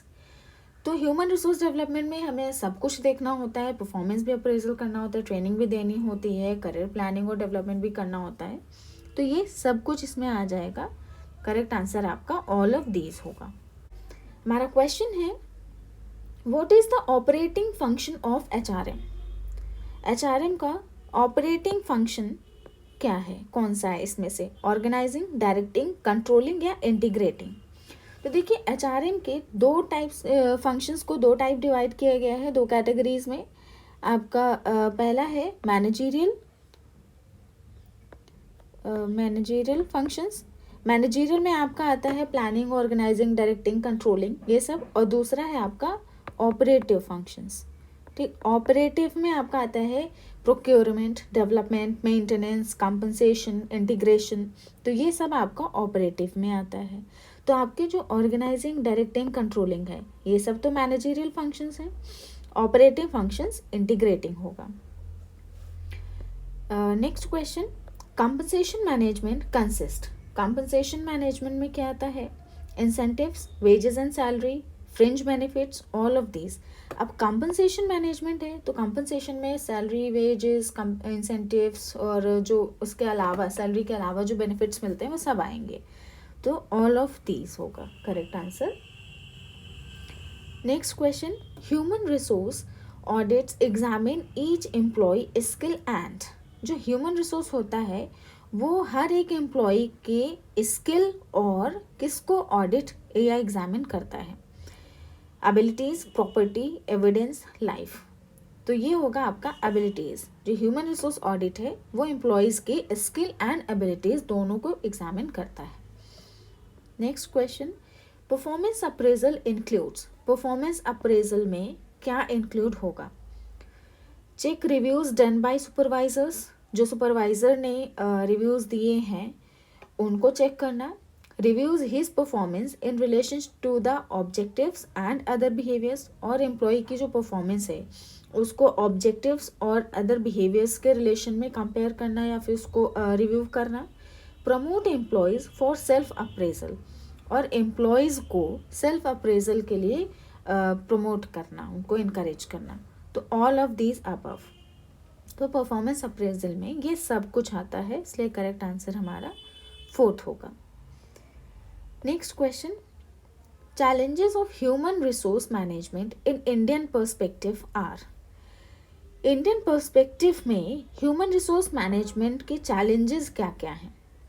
Changes of mixing work force, यानी कि वर्क फोर्स जो है वो बहुत मिक्स्ड है। Changes in personal values of work force की जो पर्सनल वैल्यूज़ हैं उनमें चेंजेस हो रहे हैं। चेंजेस लेवल्स ऑफ प्रोडक्शन, और लेवल ऑफ प्रोडक्शन में चेंजेस, या फिर ऑल ऑफ दिस। तो ये सारे ही आपके ह्यूमन रिसोर्स मैनेजमेंट के चैलेंजेस हैं। Next question, identify the major actors of industrial relation from the following.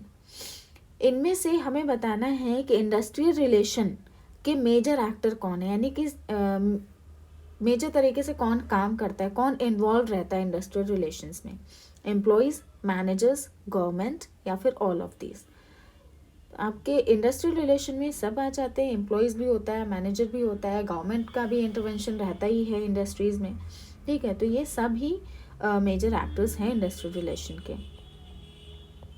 Next question, the function of attracting, acquiring and inducting human resources in an organisation is called.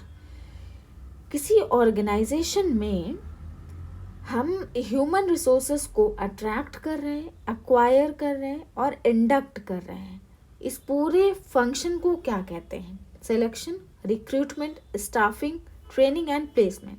तो यहाँ पे आप लोग words में confuse मत होइएगा, ठीक है, कि एक बार में पढ़ा और तुरंत सिलेक्शन लगा दिया या रिक्रूटमेंट लगा दिया। यहाँ का आंसर आपका होगा स्टाफिंग। स्टाफिंग में ही आपका रिक्रूटमेंट और सिलेक्शन आ जाता है, ठीक है। तो इसका करेक्ट आंसर होगा स्टाफिंग। इसमें पूरी प्रोसेस इन्वॉल्व होती है सिलेक्शन की, या आप रिक्रूटमेंट करते हैं, सिलेक्शन करते हैं, ठीक। नेक्स्ट क्वेश्चन है, the world of labour book written by. ये बुक है द वर्ल्ड ऑफ लेबर, ये किसने लिखी है? Lester, Edwin B Flippo, Dale Yoder, या फिर GDH कोल। तो ये लिखी थी GDH कोल ने। Next, trade unions are voluntary organizations of workers formed to promote and protect their interest by collective action. Who said this? ये स्टेटमेंट किसने कहा कि जो ट्रेड यूनियंस होती हैं ये एक तरीके के वॉलेंट्री ऑर्गेनाइजेशंस होते हैं, अपने आप ये लोग मिल के वॉलेंटरली कलेक्ट होते हैं वर्कर्स, और वो इसलिए होते हैं कि अपने जो इंटरेस्ट है उनका उसको प्रोटेक्ट कर सकें, अपने राइट्स को प्रोटेक्ट कर सके, प्रमोट कर सकते हैं बाय कलेक्टिव एक्शन। ये स्टेटमेंट किसने दिया था? VV गिरी, सिडनी, CS वेंकट रत्नम, या फिर डनलॉप। तो ये स्टेटमेंट दिया था VV गिरी ने। नेक्स्ट क्वेश्चन है, मैनेजमेंट क्या है? प्योर साइंस है, अप्लाइड साइंस है, आर्ट है, या फिर आर्ट एंड साइंस बोथ? तो management is an art as well as science. Next question, which of the following is not a function of management? इसमें से फंक्शन ऑफ मैनेजमेंट कौन सा नहीं है? Planning, organising, controlling, corporation.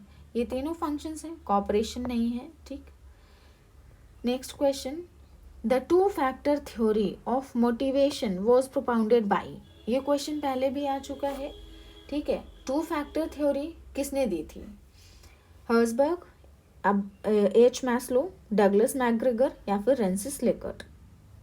2-factor theory Herzberg ने दी थी, और ये फैक्टर्स कौन कौन से थे? एक आपका था मोटिवेटर्स और हाइजीन फैक्टर्स थे, ठीक। मोटिवेटर्स एंड हाइजीन फैक्टर्स थे। तो इन्होंने इस थ्योरी में क्या कहा था कि आपके जो फैक्टर्स हैं, हाइजीन फैक्टर्स हैं, उनका एब्सेंस जो है वो डिससेटिस्फैक्शन क्रिएट कर सकता है। उनका प्रेजेंस ज़रूरी नहीं मोटिवेट करे, लेकिन अगर वो एब्सेंट रहेंगे तो डिससेटिस्फैक्शन होगा। और जो मोटिवेटर्स फैक्टर्स होते हैं, सिर्फ वही वर्कर्स को, एम्प्लॉयज़ को मोटिवेट करते हैं काम करने के लिए। ठीक, नेक्स्ट क्वेश्चन है profession is related to. Profession किससे रिलेटेड है? फोरकास्टिंग, स्पेशलाइजेशन, सिस्टम या प्रॉफिट। तो प्रोफेशन जो है स्पेशलाइजेशन से रिलेटेड है। ठीक है, प्रोफेशन जैसे आपके एग्जाम्पल्स है डॉक्टर्स हैं, सीए हैं, ठीक है, और कंप्यूटर एनालिटिक्स हैं, ये सब क्या है प्रोफेशन में आते हैं। तो प्रोफेशन का मतलब होता है कि जब आप किसी एक फील्ड में स्पेशलाइज्ड नॉलेज रखते हैं, ठीक है, तो वो आपका जो प्रोफेशन है वो स्पेशलाइजेशन से रिलेटेड होता है। Next, delegation of authority involves. Delegation of authority में क्या होता है? इंस्पायरिंग द सबॉर्डिनेट्स, सबॉर्डिनेट्स को हम इंस्पायर करते हैं, प्रेरित करते हैं। Assigning the duties and authority to subordinates, subordinates को ड्यूटीज और अथॉरिटी दोनों चीज़ें देते हैं। स्पैन ऑफ कंट्रोल या फिर ऑर्गेनाइजेशनल बिहेवियर। तो डेलीगेशन ऑफ अथॉरिटी जो है, हम ड्यूटीज और अथॉरिटी दोनों ही चीज़ें जब सबॉर्डिनेट को असाइन करते हैं तो वो डेलीगेशन ऑफ अथॉरिटी कहलाता है। नेक्स्ट क्वेश्चन है the practice of management book was written by. Practice of management किसने लिखी थी? F.W. Taylor, Henri Fayol, Henry Ford, Peter F Drucker. ये भी हम ऊपर बता चुके हैं, इससे पहले भी इससे रिलेटेड क्वेश्चन आ चुका है MBO का। ठीक है, तो वहीं पे बताया था जो प्रैक्टिस ऑफ मैनेजमेंट है वो पीटर एफ ड्रकर ने लिखी थी book. Next question, who has developed hierarchy of need motivational theory. जो नीड हायरार्की थ्योरी थी वो किसने दी थी? H. Maslow, George Elton Mayo, LF Urwick, William J Ouchi. तो ये थ्योरी अब्राहम मैस्लो ने दी थी। ठीक, नीड हायरार्की थ्योरी जो थी, इन्होंने एक हायरार्की बताई थी कि नीड्स जो हैं वो उसी हायरार्की में सब सेटिस्फाई करते हैं कि पहले आपकी फिजियोलॉजिकल नीड्स होती हैं, फिर उसके बाद में आपकी सोशल नीड्स होती हैं, ठीक, और उसके बाद आपकी फिर ग्रोथ नीड्स होती हैं, फिर आपके स्टीम नीड्स होती हैं, फिर सेल्फ एक्चुअलाइजेशन होती हैं। ठीक, इस हायरार्की में नीड्स सेटिस्फाई करते हैं लोग। तो इन्होंने ये पूरी एक हायरार्की बताई थी, यही इनकी नीड हायरार्की थ्योरी थी कि जो भी इंसान है वो अपनी नीड्स को उसी हायरार्की में सेटिस्फाई करता है। Next question, basic and primary function of management is. सबसे प्राइमरी और सबसे बेसिक फंक्शन मैनेजमेंट का क्या होता है? थिंकिंग, ऑर्गेनाइजेशन, प्लानिंग या डायरेक्शन। तो सबसे पहला, सबसे बेसिक, सबसे इम्पोर्टेंट, सबसे प्राइमरी फंक्शन मैनेजमेंट का होता है planning. Next, coordination is related with. Coordination किससे रिलेटेड है? Unity of command, unity of action, unity of direction या यूनिटी ऑफ ऑर्गेनाइजेशन। जो आपका कोऑर्डिनेशन है वो यूनिटी ऑफ एक्शन से रिलेटेड है कि सब लोग, जितने भी एम्प्लॉयज़ हैं ग्रुप में हैं, सब लोग एक ही तरीके से एक ही गोल को अचीव करने के लिए जब काम करते हैं तो उनमें कोऑर्डिनेशन बैठता है। तो ये आपका यूनिटी ऑफ एक्शन से रिलेटेड है। Next, who has given 14 principles of management? So simple, 14 principles of management किसने दिए? ये सबको पता होगा, F.W. Taylor, Henri Fayol, John Fayol, Peter F Drucker. ये हेनरी फ्योल ने दिए हैं। नेक्स्ट, एथिक्स में बी डिफाइंड एज। एथिक्स को हम क्या कहते हैं या फिर कैसे परिभाषित किया जा सकता है एथिक्स को? A code of material, a code of conduct, a code of management या अ कोड ऑफ कंट्रोल। तो एथिक्स जो होते हैं अ कोड ऑफ कंडक्ट होता है, ठीक है, कि आपको कौन सा काम कैसे करना है, उस चीज़ के लिए एथिक्स बताता है क्या सही है क्या गलत है। तो ये आपका कोड ऑफ कंडक्ट होता है। Next, factor causing unethical conduct in management. कौन सा फैक्टर है जो मैनेजमेंट में अनएथिकल कंडक्ट क्रिएट करेगा या उसका कारण बनेगा? Government policies, fair competition, economic greed, social values. Unethical conduct का रीज़न जो है इकोनॉमिक ग्रीड बनती है। जब कोई भी ग्रीडी हो जाता है, इकोनॉमिकली हो चाहे फिर ऐसे हो, तो वो हमेशा नेगेटिव में ही जाता है। तो ये अनएथिकल कंडक्ट जो होगा वो इकोनॉमिक ग्रीड की वजह से होगा। नेक्स्ट है communication is an exchange of. Communication किसका एक्सचेंज है? Information, feelings, ideas and opinions, all of the above. तो कम्युनिकेशन हम लोग सब पढ़े हैं कि communication is an exchange of informations, ideas and opinions and feelings of from one two another person. ये ऑल ऑफ द अबव होगा। Next, situational model of leadership was developed by. Situational model of leadership किसने develop किया था? Paul Hersey and Blanchard, doctor Gary Yukl, Robert House, Robert R Blake. तो situational model of leadership जो था ये Paul Hersey and इनका नाम था Ken Blanchard. Paul Hersey and Ken Blanchard इन्होंने डेवलप किया था 1969 में। ठीक, इन्होंने 4 स्टाइल्स ऑफ लीडरशिप बताई थी और इन्होंने इसमें कहा था कि कोई भी एक लीडरशिप स्टाइल है वो हर सिचुएशन पे इफेक्टिव नहीं होगी, या सिचुएशन के अकॉर्डिंग लीडर को अपने लीडरशिप स्टाइल को भी चेंज करना पड़ता है। तो उन्होंने 4 तरीके की बताई थी leadership styles, S1, S2, S3 and S4। ठीक, S1 जो था ये इनका था डायरेक्टिंग का, कि यहाँ पे जो है आपका इधर ये पूरा मॉडल था इनका, यहाँ पे हाई था। ठीक, ये हाई, ये लो, इधर भी हाई। यहाँ पे जो है डायरेक्टिव बिहेवियर यहाँ पे दिखाया गया था, डायरेक्टिव बिहेवियर, यहाँ पे सपोर्टिव बिहेवियर। ठीक, एक्स एक्सिस पे सपोर्टिव बिहेवियर था और वाई एक्सिस पे वाई एक्सिस पे सपोर्टिव था, एक्स एक्सिस पे डायरेक्टिव बिहेवियर।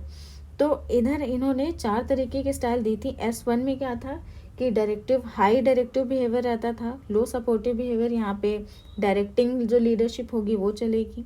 और यहाँ पे S2 जो है वो कोचिंग लीडरशिप, और S3 में जो है वो था सपोर्टिंग लीडरशिप। ये 4 तरीके की स्टाइल्स इन्होंने दी थी। और S4 में डेलीगेटिंग लीडरशिप। ठीक, तो इन्होंने ये कहा था कि सिचुएशंस के अकॉर्डिंग ये जो आपकी लीडरशिप स्टाइल्स हैं ये चेंज होती रहनी चाहिए, कि कोई भी एक लीडरशिप स्टाइल हर सिचुएशन पे इफेक्टिव नहीं रहेगी। नेक्स्ट क्वेश्चन है, strategic plans are formulated by the.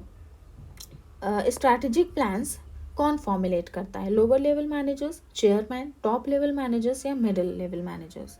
तो स्ट्रैटेजिक प्लान्स हैं, टॉप स्ट्रैटेजीज हैं, तो ये टॉप लेवल मैनेजर्स इनको फॉर्मुलेट करते हैं। Principles of management are.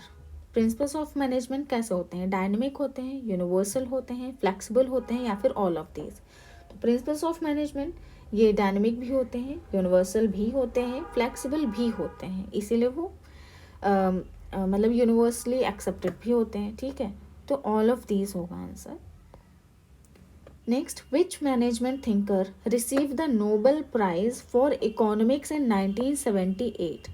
इनमें से कौन सा इकोनॉमिक थिंकर था, मैनेजमेंट थिंकर था जिन्होंने इकोनॉमिक्स में नोबेल प्राइज जीता था 1978 में?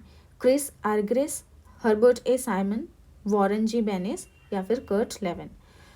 तो ये थे हर्बर्ट ए साइमन। इन्होंने इकोनॉमिक्स में नोबेल प्राइज जीता था 1978 में। इनका बहुत ज़्यादा कंट्रीब्यूशन है इकोनॉमिक्स में, मैनेजमेंट में और इकोनॉमिक्स में। ठीक, तो इन्होंने इकोनॉमिक्स में नोबेल प्राइज जीता था। ये थे लेकिन मैनेजमेंट थिंकर। ठीक, next question, the experiment done by Taylor under scientific management was. Scientific management का जो कॉन्सेप्ट था टेलर ने दिया था, FW टेलर ने। और उस साइंटिफिक मैनेजमेंट में जो एक्सपेरिमेंट उन्होंने किए थे, 3 एक्सपेरिमेंट किए थे, वो कौन कौन से थे? Time study, fatigue study, motion study. ये सभी एक्सपेरिमेंट में उन्होंने किए थे। ठीक, next, the essence of management is coordination, staffing, planning, decision making. Essence of management यानी कि मैनेजमेंट का सार, एक तरीके से समरी क्या है? तो कोऑर्डिनेशन है, स्टाफिंग है, प्लानिंग है या फिर डिसीजन मेकिंग है? तो ये है आपका कोऑर्डिनेशन। एक स्टेटमेंट है, हम लोग जब भी कोऑर्डिनेशन का पढ़ते हैं, कोऑर्डिनेशन के बारे में आप जब भी पढ़ेंगे तो coordination is the essence of management, ये स्टेटमेंट आपको हर जगह मिलेगा। ठीक, नेक्स्ट, इन स्वॉट, ओ स्टैंड्स फॉर। स्वॉट एनालिसिस में ओ का क्या मतलब है, या ओ किसका एक्रोनिम है? Opportunity, organisation, organisational change, organisation development. तो ये आपका अपॉर्चुनिटी है। S for strength, W for weaknesses, O for opportunities and T for threats. Next, which theory assumes that people generally lazy and will avoid work and responsibilities? इनमें से कौन सी theory है जो ये अज्यूम करती है कि जो लोग हैं वो बहुत लेज़ी हैं और वो अपने काम को अवॉइड करते हैं, अपने जो भी उनका वर्क एंड रिस्पॉन्सिबिलिटीज़ हैं उनको अवॉइड करते हैं, वो काम करना बिल्कुल पसंद नहीं करते, बहुत आलसी इंसान होते हैं। तो ये एजम्पशन था थ्योरी एक्स का। और वाई इसका जस्ट ऑपोजिट है कि लोग सेल्फ मोटिवेटेड रहते हैं, वो काम करने के लिए बहुत उत्सुक रहते हैं, एंथुसियास्टिक रहते हैं। तो वो थ्योरी वाई है। तो इसका आंसर आपका 3 होगा, थ्योरी एक्स। इसी के साथ हमारा ये BEdM का पेपर 1 कंप्लीट होता है। अब नेक्स्ट वीडियो में हम लोग पेपर 2 भी डिस्कस करेंगे। और अगर आपको ये वीडियो अच्छा लगा हो या फिर जो भी आपके फ्रेंड्स हैं जो RPSC असिस्टेंट प्रोफेसर की तैयारी कर रहे हैं कॉमर्स से, या फिर UGC नेट JRF की प्रिपरेशन कर रहे हैं कॉमर्स से, तो हमारे चैनल को उन्हें सजेस्ट करिएगा, रेफर करिएगा। और अगर आपने अभी तक नहीं सब्सक्राइब किया है तो हमारे चैनल को सब्सक्राइब कर लीजिएगा। वीडियो पसंद आया हो तो लाइक एंड शेयर ज़रूर कर दीजिएगा।